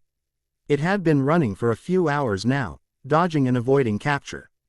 It would not be trapped again. It had escaped captivity from its masters nearly 100 times before. This time it would be free. It stopped in a small clearing to catch its breath while yellow eyes scanned the area. Hearing a noise, it took off, sprinting into the bushes once again. A moment later, 3 large shadowy figures landed in the same spot, before jumping off into different directions. This is Fox Boy, I'm in position. Naruto whispered into this headpiece. He and Hi's clones had tracked their target for hours now and had finally caught up with it. If he was honest, he was a bit annoyed that they had to find this particular target again. But a mission was a mission, and as Kage had put it, they all had some aspect that would help the village, even if he couldn't see it right now. It didn't take long for Sakura to answer his call. Roger Fox boy, this is Princess, ready and waiting. What's your status, Avenger? Naruto, sadly, could hear the excited quiver in the Pinket's voice as she spoke Sasuke's codename. I really need to get her out of this fangirl phase, or she'll get us killed. He thought with a sigh as Sasuke answered. Avenger is in position. Target sighted. Confirm target, Avenger. Sakura spoke with a slight harshness as she watched target begin to take a drink from the river they had surrounded. Naruto's clones had quickly followed their prey throughout the village, trying to find a pattern that the team could use for its capture. Once a pattern was found, Team 7 had begun to lure it to where they wanted it to go. It was time to see if their plan would actually pay off. That's it, Sasuke confirmed. Avenger is going in. The Uchiha leapt into action. The creature paused to get a drink of water. It was tired from running and needed to rest. That rest wouldn't happen because suddenly, Sasuke leapt out of the bushes straight towards it. The cat, as it turned out to be, leapt away and landed on a surprised Sakura, jumping off just before she could get her hands of it. As it leapt, it was suddenly swiped from the air by a diving Naruto. The cat struggled to get free but failed, at which time it decided to viciously scratch its captor's face. Target acquired. Naruto shouted through the earpiece as he tried to pry the cat from his face. Their plan had worked, for the most part. Sasuke and Naruto were supposed to scare the cat into Sakura's waiting arms, but Sasuke had tried to grab the cat himself, again, and a startled Sakura when the cat tried to get away. Naruto, the team decided, would not handle the cat, as it seemed to want to try and kill him when the blonde held it. Naruto suspected that the poor Ing was going through flight or fight because of the QB. But, a plan is a plan and none of them go accordingly. Mission accomplished. Excellent. Kakashi's bored voice sounded into their ears. Just from his tone, the team could tell he was reading his smut. Head for the tower and I'll meet you there for a debriefing. No wonder that damn cat runs away, Naruto muttered to Sasuke, who gave his normal stoic reply. That's got to be the fourth. Fifth, Sakura corrected quietly. Fifth time this week we've had to find that thing. It had been 3 months since Team 7 had been officially assigned, and the only missions they've had were stuff a kid next door could do. It seemed that the D-rank missions were just chores that the civilians were either too lazy to do themselves or were too old to do. The older civilians that asked for missions, Naruto didn't mind as much, even if a good few of them didn't like him. A few of them seemed almost respectful towards me, he thought, with curiosity. Almost like they knew me, or someone like me. Currently, the trio and Kakashi were waiting for their next mission from Sandaime. Hokage and Iruka, who was taking the break from the academy to help the Hokage with assigning missions. After the old man bring the slip to the payment department, he turned to Team 7. Congratulations are in order. Once again, Team 7. Avenue successfully completed the capture of Toma the cat once more. Your payments will be sent to you by the end of the week as usual, Naruto. If you have any more problems, let me know and I will take care of it, although with our newest head clerk, you should be fine. Now, Kakashi, your team could either wash the windows at the academy or Toma no come back. Go get that cat again. The professor rubbed his forehead in frustration, imagining the storm that cat has caused thousands of genin over the years. We'll take the windows. Kakashi smiled, inwardly cringing at the thought of that cat. How it was still alive. He would never know. That cat had been around since he was a genin. With all due respect, old man, Naruto interrupted, crossing his arms. I'm getting bored of these missions, as you call them. Looks to me like the stuff the kid down the street could do. Naruto, watch your mouth. Iruka yelled. How dare you speak to Hokage-sama like that, with such disrespect? Do I need to lecture you again on the reason you were given these missions? I understand why we are given them, Iruka-sensei. The young Uzumaki spoke, motioning the man to calm down. I just don't understand how it will help us gain experience. We've done nearly 3 missions a day for the past month and a half. That's almost 90 D ranks. I think we are ready for something a little higher. I hate to say it, but I agree with the Dobi. Sasuke sighed. We know. He quickly added, cutting Sakura off as she was about to speak up. The Hokage smiled at Naruto's boldness and replied. What did you have in mind, Naruto? Well, we've completed how many D-class missions? 90. Well, 91 if you include the Fire Lord's cat. Iruka answered. Well, I think we're up for a simple C-class, at least. Naruto shrugged, smiling. I mean, our teamwork is good, needs some improvement, but it's still good. Plus, Kakashi-sensei will be with us, so if anything goes wrong, he could back us up. You've made your point, Sarutobi stated, tossing Kakashi a yellow scroll. The mission is to guard a bridge builder named Tazuna home safely and help him complete his bridge. The Fire Shadow then reached over and pressed a button on the intercom atop his desk. Come on in. In walked, or at least stumbled, an old wild gray-haired man in a gray shirt and brown shorts. He slumped against the door frame and looked at the team with drooping eyes, before taking a sip from the jug he was carrying. The sake coming from him was burning Naruto's nostrils, already setting him on edge. These is my escort. The man, Tazuna, slurred. Looks like a scarecrow, a ditz, an emo freak, and a midget. Another swig of sake. These brats look like they couldn't handle a 5-year-old, let alone a super constructor like myself. I get it, I'm small, Naruto growled inwardly, taking a small step towards their client. He was stopped from going further when Kakashi placed a hand on his shoulder. Don't worry, Kakashi smiled to the man. He either ignored the comment or paid no attention. I'm very sure my team can handle this, but if something does go wrong, I'm a Jonin-level ninja. Turning to his team, he got a stern look.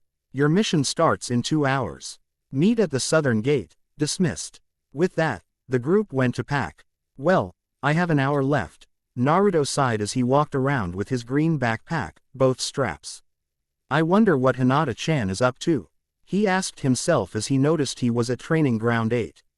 He hadn't seen his friend for a week now, since Team 8 would take missions that would take them to the outskirts of the village. It was a perk of being a tracking and capture team. As he turned around a bend of trees, he could hear a voice yelling. The voice turned out to be Sarutobi Konohamaru. He seemed to be yelling at a girl around his age. Said girl, Naruto could tell, was a Hyuga with her black hair and gray, nearly white, eyes and wearing plain purple shirt and pants. Although he could just make out the Hyuga crest on her right shoulder. A few yards away from the arguing pair were Team 8 and 2 kids of Konohamaru's age. Hey Hinata-chan, Naruto smiled, walking to her. The Hyuga heir turned to the blonde and smiled hesitantly before returning her focus on the young kids.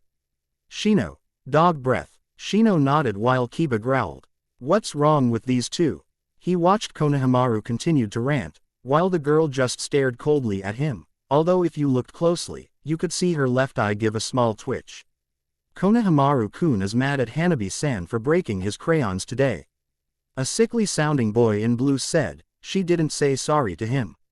She's always being so mean to everyone. He was standing next to a girl in orange pigtails and what seemed to be a permanent blush on her face. Hello Moegi, Udon, how have you two been?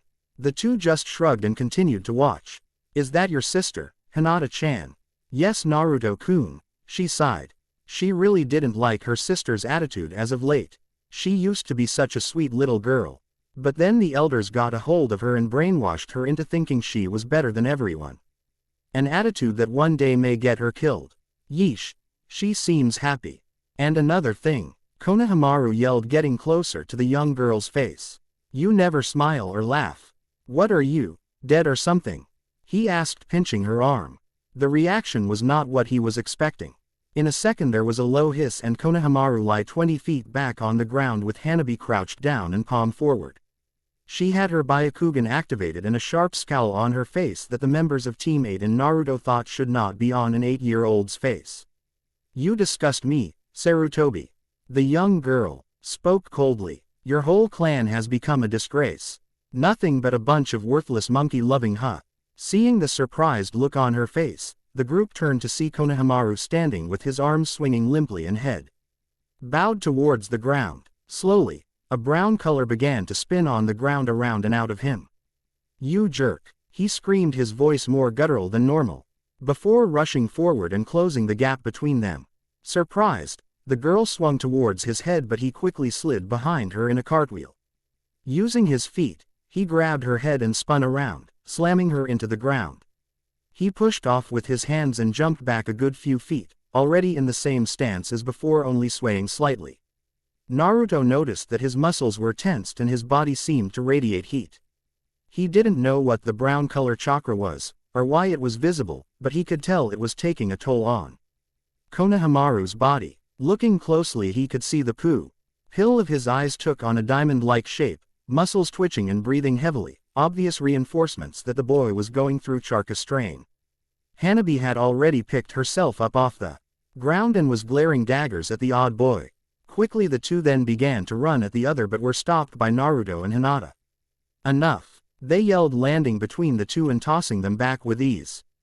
Hinata felt she should have stopped this further, but the young Sarutobi's change had taken her by surprise. Sentiments that Naruto had agreed upon, if only silently.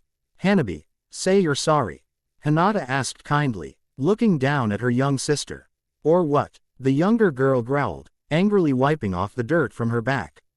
You're a disgrace. Hinata shrunk back a bit before straightening her back and glaring down at the young girl and taking her sister by surprise with the look of defiance. Faster than Hanabi could anticipate, her older sister had placed a stern hand upon her shoulder. Watch your tone, Imoto-chan. Konohamaru, apologize as well, Naruto said, putting away a deck of cards that he had taken out before the fight began. The ninja noticed that the brown chakra had quickly receded once Naruto hit boy's shoulder. What was that? Hell no. There was a puff of smoke and the two were suddenly tied together in ninja wire. Hey, they yelled, their backs pressed together. Huh, it actually worked. Naruto laughed, picking up two playing cards. He then turned to the two children who were tied back to back. You two aren't leaving until you say sorry. I'm not saying sorry to her. I agree. It's beneath the Hyuga to apologize to commoners. Then you're not leaving and I'll just go get Iruka and ask why you four aren't in class.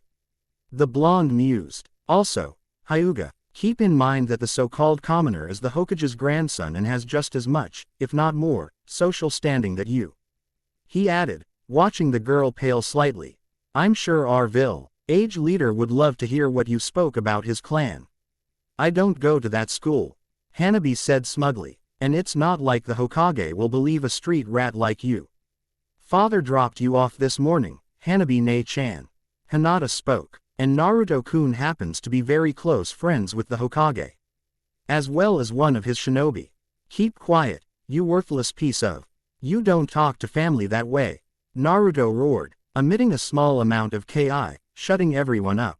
Much to his surprise, instead of shy away from him, Hinata had taken a step closer to him. It calmed him down slightly, which she knew it would. Before the girl turned to her younger sister. The group watched in surprise as Hinata calmly walked to the young girl and smacked her across the face. Watch your mouth, Hyuga. Hanabi. Hinata's eyes narrowed at the clearly shocked girl. I may not want to fight you for our clan's amusement, she spat heatedly. But that's only because you're my baby sister. That does not mean you can speak to me the way you do any longer. I am your older sister, and as such, I can, and will, discipline you when you act out. The little girl's eyes dropped to the ground, looking seriously cowed as her sister continued. Whatever notions the elders and father have put into your head, you had better think long and hard about them. Your loyalties lie with this village, as a whole, not just to the clan. We do not grace the leaf with our presence, it is they who grace us with theirs. Hinata's voice dropped as she looked at the girl softly. You want to be a ninja, correct? The child gave a nod. Then you need to look at the big picture of things. You want to part of a large group. It's good to have pride in who you are, but it will get you killed if you put too much pride into it. Now, she finished, standing up and looked at the two solemn children. Say you're sorry, you two. Sorry Hanabi. Sorry Konohamaru. Good. Naruto smiled. With a snap of his fingers the rope disappeared. He was extremely proud of Hinata for doing that. It was weird, but in a good way, to see the once shy girl stand up for herself and put her younger sister in her place. It's amazing what nearly dying can do, he thought, while turning to the young Sarutobi. Konohamaru, I'm leaving for a C rank mission today, so I'll be gone for a while. Naruto smiled. I'll help you th some new moves when I get back though. Cool. Good luck boss. The boy, and his two friends, replied, be careful though. The child's face had fallen a bit, and a look of worry had crossed his face. I'll be fine. You just get to class. The boy nodded and ran off, the other three following behind quickly. Damn, Hinata. Kiba laughed. You sure grew a backbone in a short time. The boy looked at her with apprising eyes. Ones that, if he was honest with himself, Naruto did not like. I wonder why you haven't shown this side during training. Well, I never really found the need. Hinata blushed. I should probably try and be more assertive though. It would indeed help our teamwork, knowing that you can hold your own in different situations. Shino spoke monotonously. Be that as it may, I must be off. Father would like me to help with a few new insects today. With a nod towards his teammates and Naruto, the enigmatic boy calmly walked in the direction of the village. Yeah, I got to get going too. Kiba added, placing his hands behind his head. Sis wanted me to help at the kennel again. Anyway, later Hinata and good luck on your mission, Naruto. He added, turning to follow his bug-using teammate. Akamaru quickly followed in his mother's footsteps.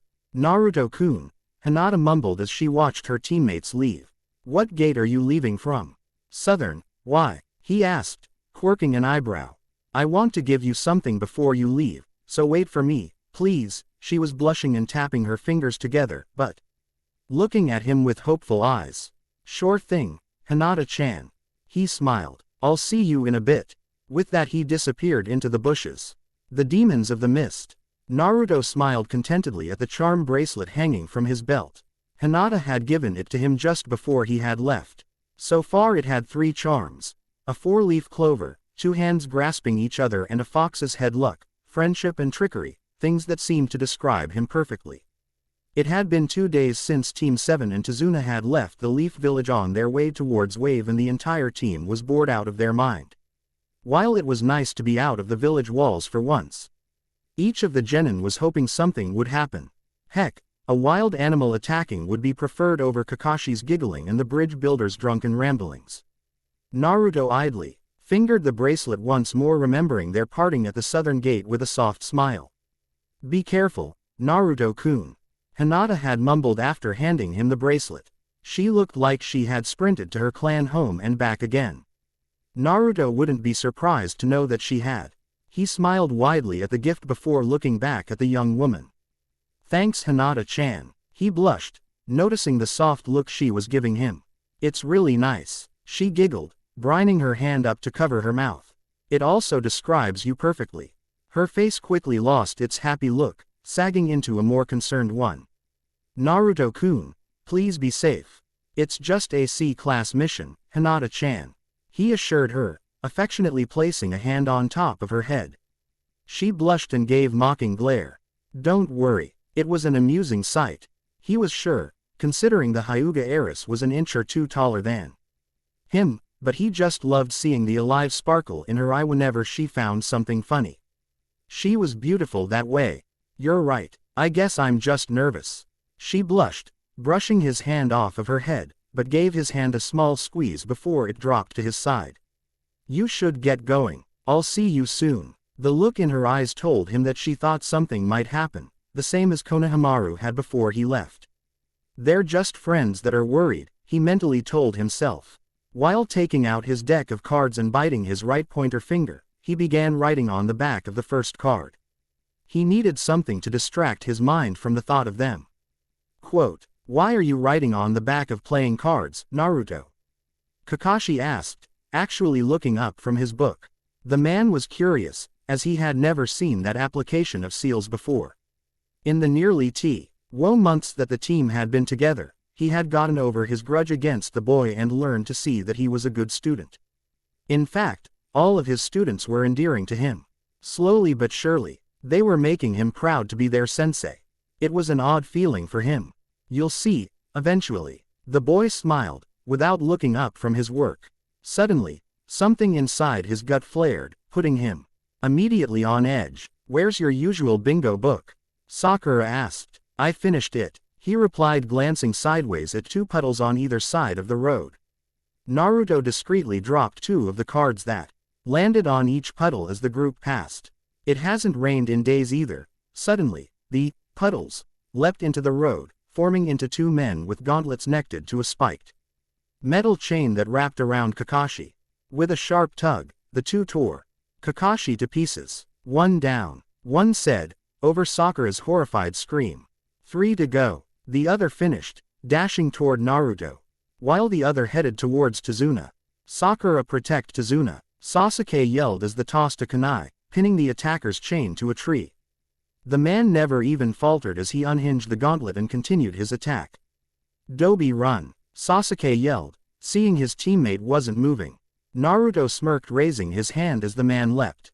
With a snap of his fingers, the card on the offending mon's chest exploded into thick wire and tied him to a tree. The force of the pull caused the metal claw to stretch further than Naruto expected, grazing the length of his arm and drawing a blood. Damn it, the boy inwardly growled, watching as blood trickled out of the wound. What the hell was I thinking? That nearly didn't work. He quickly looked towards the other man to see his other wire lying on the ground and the attacker kicking Sasuke away before running at a scared, yet determined Sakura. Sakura, the girl's teammates yelled, each rushing to try and intercept the missing nin. The man was suddenly stopped as Kakashi grabbed the man in a headlock, knocking him out. Naruto and Sasuke sighed before turning to the other. Saved your ass, Sasuke smirked, eyes glinting with a familiar light. You alright? Single quote, was the unasked question. The Uchiha had stolen a glance towards Kakashi's body after hiding his shock that his sensei was, in fact, alive, only to find that the body was a pile of ground-up logs. The young man shook his head, now focusing on his injured teammate. Didn't need it, Naruto replied with a smirk of his own. I'll be alright, he assured his other teammate, seeing her come over and gasp at the sight of his sliced arm. She nodded but continued to pull out her first aid kit and begin to wrap the wound up. The cut isn't too deep, but I'm going to wrap it just in case, she told him calmly. As she began to secure his arm in the gauze. Their claws had poison on them. Kakashi sighed, inspecting one of the gauntlets. He watched his female charge nod an and Naruto a small pill that he eagerly swallowed. With that taken care of, the Jonin turned his attention to their client. You have some explaining to do, Tazuna. The man looked quite scared but sighed before looking at the group with pitying eyes. My country is in poverty. About a year ago, a man named Gato came to our land and since then has been sucking up our money and resources dry. Re. Elders had given me what the country had left for this but only could afford a C-rank mission. The old man growled in frustration. Gato wants me dead because of the bridge I'm building. If it is finished, people from the mainland will come in and will boost our economy, taking control out of Gato and his shipping company's hands. I'm sorry I lied and put your team in danger, but I had no other choice. Damn, this hurts, Naruto groaned, catching everyone's attention as he moved his arm around. You should have told the old man, Hokage. I'm sure he would have come up with something to help you, but either way I want to continue on. Kakashi-sensei. Naruto, are you crazy? Sakura yelled. I spent all that time wanting a better mission, and I finally get one that's a challenge. He said, walking over to one of the men tied to a tree. I'm up for a challenge. He smiled reassuringly. I say stay. Sasuke nodded. After all, someone's got to watch the Dobi's back. Sakura's face brightened. We know. Naruto sighed, glancing at Sakura, as she and Sasuke walked over to stand by him. The black-haired boy looked to his blonde teammate while handing him a packet of smelling salts. You sure you can interrogate him, Dobi? His teammate hadn't needed to say anything to them. He just knew, as he figured Sakura did, that Naruto was going to try. He really couldn't explain it, and if Sasuke was honest with himself, he was slightly annoyed that he knew someone so well. Naruto glanced at Kakashi, who was watching the trio with a blank look. Before the older man nodded, Naruto retuned the nod and then returned his attention to the tied-up man. Out of sight, he heard his sensei walk over to their other assailant. I can certainly try, he answered, tearing the packet open with a grimace. Who are these people? Sakura asked. The demon brothers from the village of Mist. Naruto answered. looking down at the still unconscious missing nin. They have quite the bounty on their heads. He bent low, and placed the packet under the Mont's nose. Almost immediately the missing nin jerked awake. Who are you working under? The Jinchuriki asked. Why the hell do you think you are, brat? He growled. A second later the man's eyes went wide and he tried desperately to back away. Sasuke and Sakura stiffened at the frightened look the man had taken. It surprised the two that whatever Naruto was doing would cause that. Who is it? Naruto growled again. His voice was deeper and far more menacing than it normally sounded to his teammates. A slight pressure in the pit of the stomachs made them take a step back in fear. Though they would never admit it out loud. Monster. The man tried crawling up the tree, his back failing to get him very far. Sakura could faintly smell the man's in as he pissed himself in fear trying to get away from the younger boy. Who? Gat. Not him. A slap across the man's face interrupted. Who else is working with you if you failed? I don't know. I don't know, I swear. Please don't kill me. The man screamed before fainting and slumping against the tree once more. Naruto sighed, running his hand through his already messy hair. The oppressing atmosphere had gone again, and the Uchiha and Haruno could breathe easily once more. What the hell was that? Sasuke asked, shocked, as Naruto stood up. He hated to admit it, but for a second, he feared what Naruto would do. It was a side neither him nor Sakura had ever seen on the normally cheerful boy, and frankly, neither of them wanted to see it again. I learned things when living with Kage. He smiled cheerfully. His teammate works for the T&I department, so he taught me some things that would be useful on the field. Before the two could ask him any more questions, Kakashi appeared again. I didn't learn anything of use, sensei. The man nodded, expecting as much. Neither did I, the Cyclops sighed. He had a cyanide capsule hidden inside one of his teeth. Sasuke quickly went and checked the other brother, pulling out a fake tooth a minute later, failing to hide the look of disgust that crossed his face for a moment. Whatever the case, their instructor continued. What comes next is going to be stronger than a couple of chunin. I've sent a message to the village asking for them to come and collect the bounties on these two as well as interrogate them further. But hope for backup is not expected considering that the majority of our forces are already on missions. The three looked at their sensei with intense gazes, the seriousness of the situation falling upon each of their shoulders. We'll rest here for a while and then we'll continue on.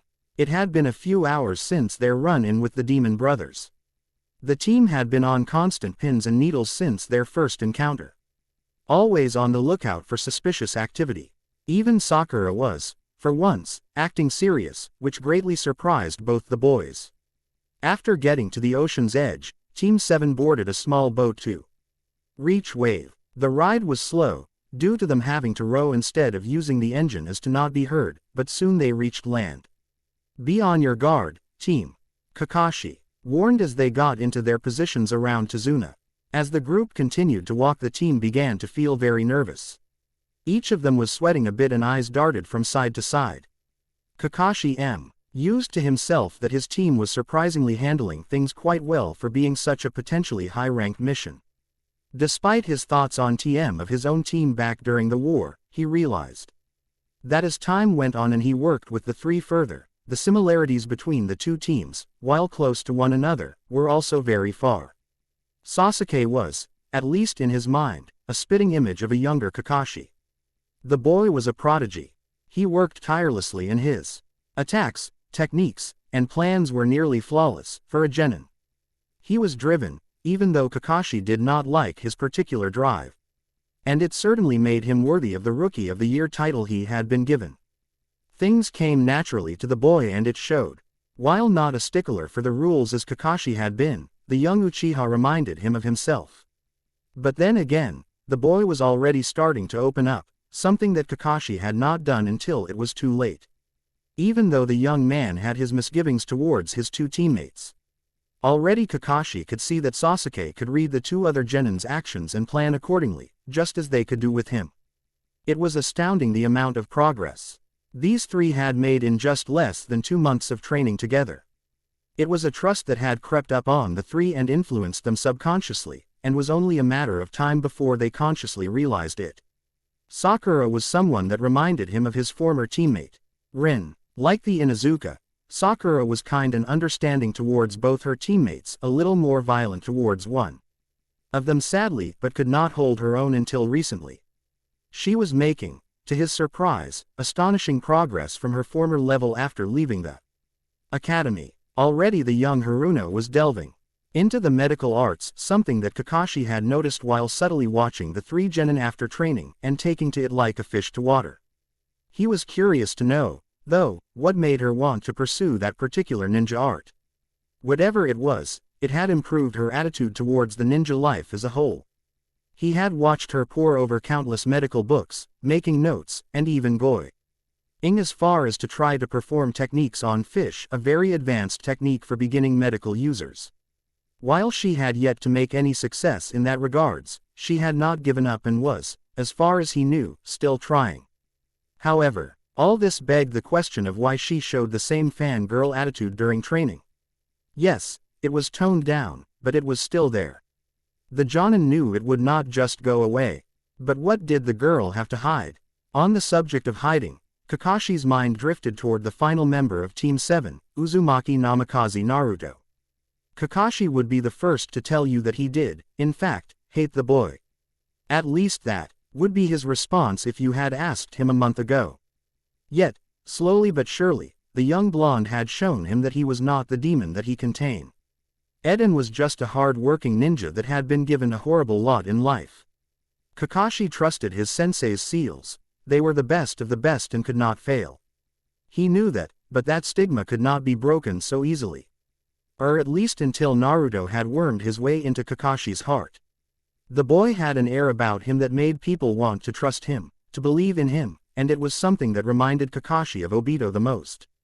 Kakashi's former teammate was just like that. In addition, just like the deceased Uchiha, the blonde genin goofed off just as much. Unlike the Uchiha though, Naruto had carefully hidden his potential behind a mask of the dead last. The boy had taken the deceptive aspect of shinobi life and had breathed it. Lived it for years, so much so that he was nearly swallowed by it. Just like Guy, the man thought with a silent sigh. Naruto, after a week of training, could very well hold his own against both Sasuke and Sakura in a spar, if only just barely. He'd on half of their matches based solely on the boys' creativeness and dirty tricks, something that the other two were very quick to cotton on to and emulate in their spars as of late. If Kakashi had to guess, Naruto was on par with, or maybe just below, Sasuke's level, which was good since it gave the self-proclaimed Avenger more of a challenge to work harder. The three genin had teamwork that was on par with the Sannin. It was a thought that sent shivers of excitement down the man's spine. If he could train these three properly, they would be known and feared throughout all of the elemental nations. Kakashi just prayed that they did not turn out like the current incarnations, a lecher, a drunk gambler, and a deranged psychopath. I just have to make sure they survive this mission first, he thought with another sigh.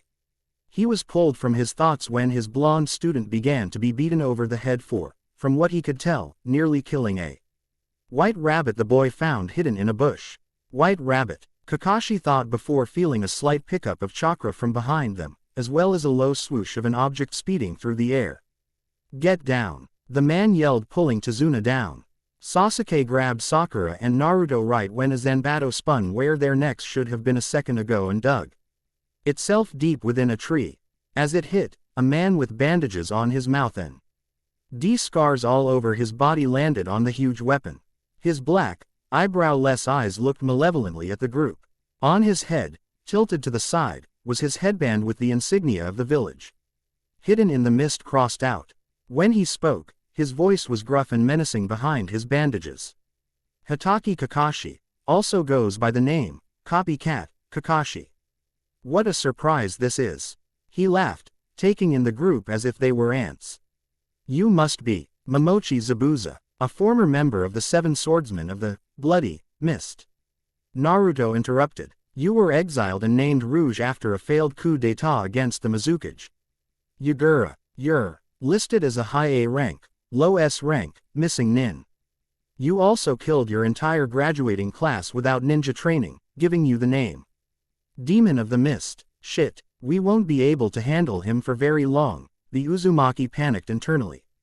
I'm flattered that one so young knows of me.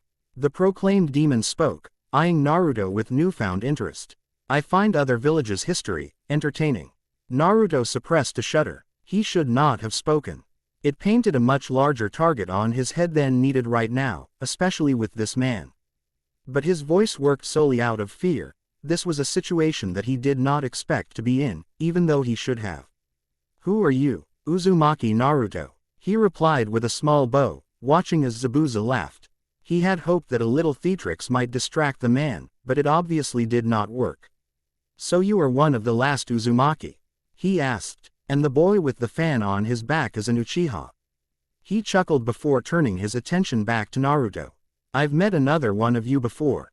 Kage was it. Naruto, despite his protests, could not help but give a slight reaction at the sound of his brother's name.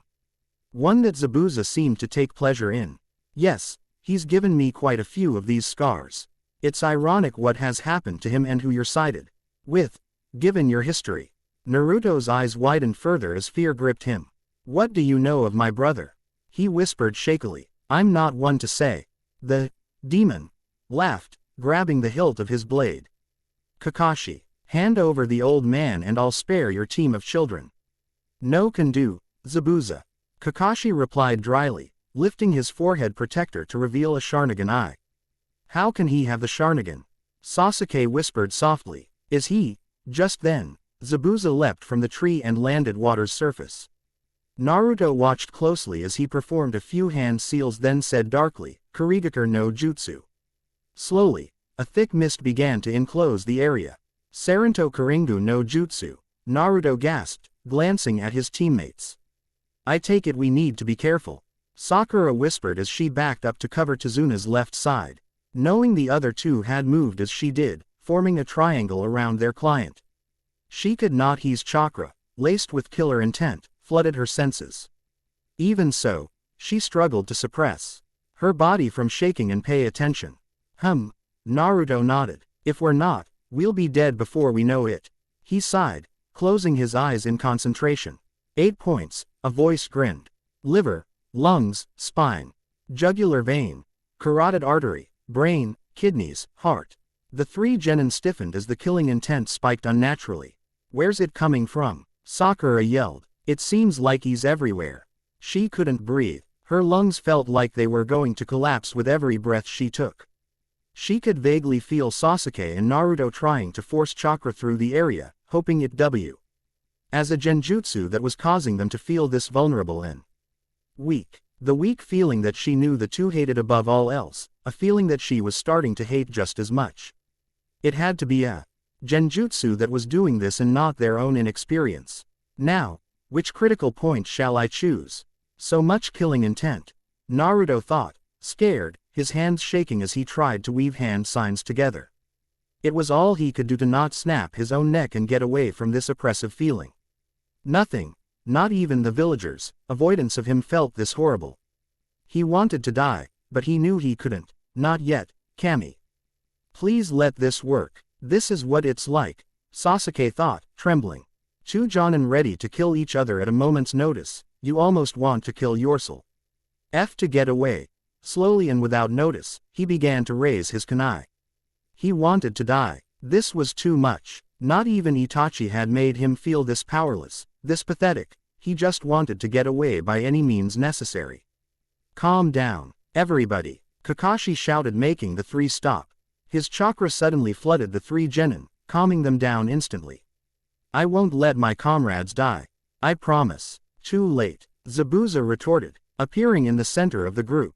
The 3 children stiffened in fright, but, before their foe could strike, Kakashi appeared with his blade sticking out of Zabuza's side, a clean kill shot. But instead of blood, there was water pouring from the wound. There was a dark chuckle before Kakashi was cut in 2 by another Zabuza who was behind him. However, like the former clone, he too popped into water as well. He copied my technique in an instant and used it. Zabuza thought as a blade was pressed against his neck. It's over, Kakashi growled, pressing the blade closer to the mist ninja's neck. So you think, he said as he burst into water.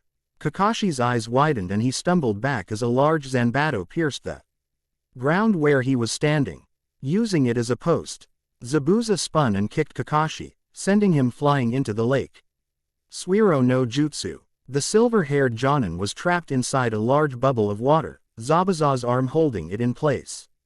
Kakashi-sensei. The group yelled. A water clone appeared a few feet in front of the two.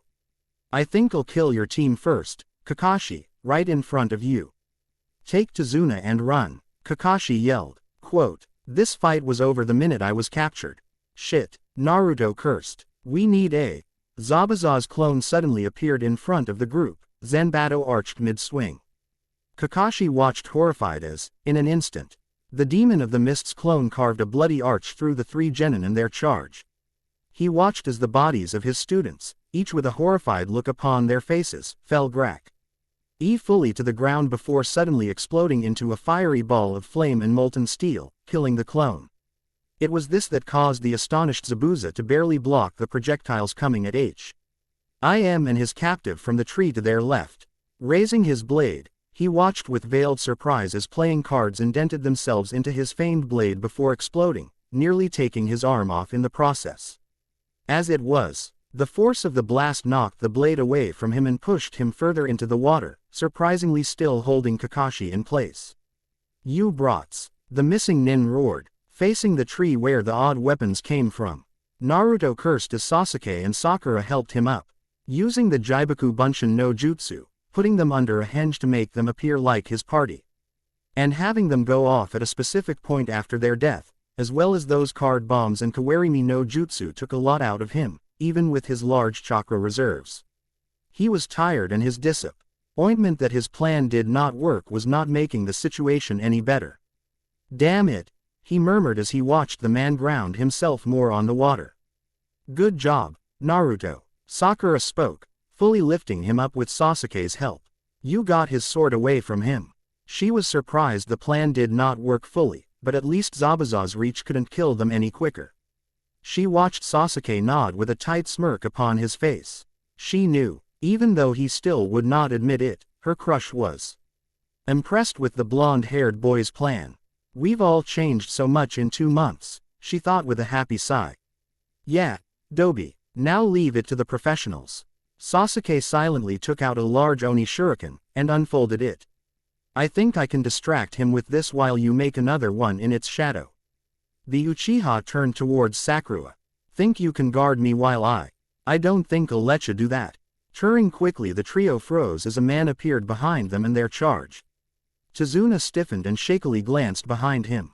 The man was tall, not overly so, but shorter than Kakashi, with green eyes and red hair that touched his shoulder. He wore a short-sleeved, yellow shirt, covered by a thigh-length blue jacket and green pants and sandals. None of them could see a hit. In his hands was a simple katana, poised to strike right at the old man.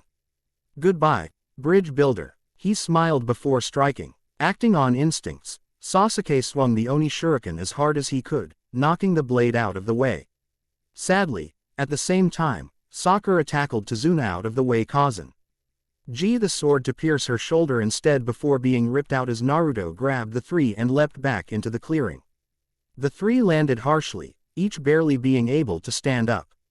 Sasuke, thinking quickly, threw the Oni shuriken at a still steaming Zabuza who caught the blade but dove out of the way from the incoming one hidden in the shadow, freeing Kakashi. What are you three doing? I said. Kakashi was stopped by Zabuza who was quick to continue his attack upon the copycat. Pissed off, Kakashi knew he had to focus on his battle and not his students. He prayed he could end this as quickly as possible. Naruto sighed in relief as Zabuza leapt away from the hanged clone he had thrown at the last second. It seemed their half-baked plan worked and had successfully freed Kakashi. But now the three were pitted against another unknown character. Turning quickly to help defend his friends, Naruto's heart stopped as he caught sight of a kunai blade aimed for his eye, wielded by a dark-haired woman. There was a pull from somewhere inside his body that did not feel like his or his tenant's chakra, and he suddenly found himself behind the woman. As sound rushed back into his ears, he could hear a pissed-off Sakura's cry of, "Shanaru!" Leaping away from the woman, He saw Sakura punch the woman in the side of the face with surprising force, causing her to skid across the ground only to be caught by her partner. "Are you okay, Naruto?" Sasuke called, jumping to his teammate's side, quickly joined by an equally concerned Sakura.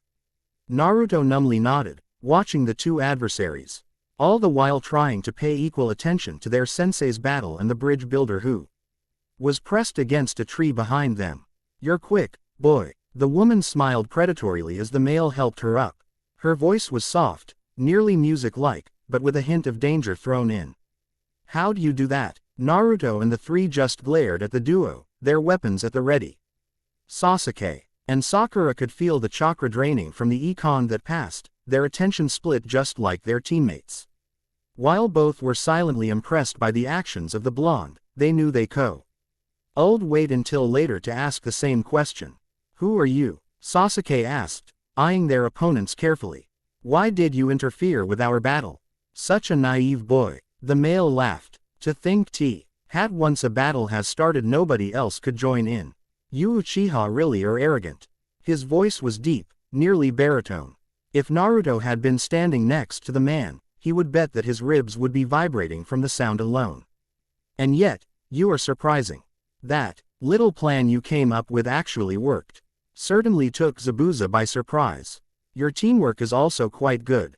Answer the question." Sakura yelled, no doubt acting braver than she actually felt. Like her teammates, she could feel the power radiating off these two, and it was on a higher level than they currently were. The smiling man's grin vanished in an instant and he glared at her. "No," he spoke calmly, taking a step forward and the genin a step back. "I don't think I will. You should help your sensei up." The woman chimed with a sickening smile. "He seems to have killed Zabuza-chan." Taking a risk, the three took their eyes off their opponents and saw the missing ninja being taken away by what looked to be a hunter ninja. Quickly turning back, Team 7 noticed that the two were nowhere in sight. "They're gone," a cracked voice spoke from behind the three. The trio spun and saw that Tazuna was looking at the group with gratitude and a little bit of shame. He did not think that Gato would go this far to kill him, and it made him worry for the safety of not only these kids, but for his family back home. He decided immediately that he was bringing the team to his home, if only for a little more protection. "They disappeared when you weren't looking, a very stupid move on your part." He saw, with a little satisfaction, that the three kids seemed to deflate in a touch of shame on their actions. Moving slowly, the group made their way towards their sensei, whom was lying on the ground. With a slight hint of fear, Sakura made her way over and checked Kakashi's pulse. Sighing in relief, which caused the other two to do the same, she looked towards Naruto and Sasuke. "He's alive, just unconscious, probably chakra exhaustion." She quickly plopped down next to the man and began to shake uncontrollably, tears falling from her eyes. The adrenaline had worn off and the situation now just hit her. She had been so close to death just now and it scared her more than anything. Before the pinkett could fully break down, she felt two strong hands place themselves upon her shoulders. Looking up, she saw both Sasuke and Naruto trying to support her, despite the fact that they both looked just as lost, confused, and scared as her. I have some truly good teammates. No, friends," she thought with a watery smile.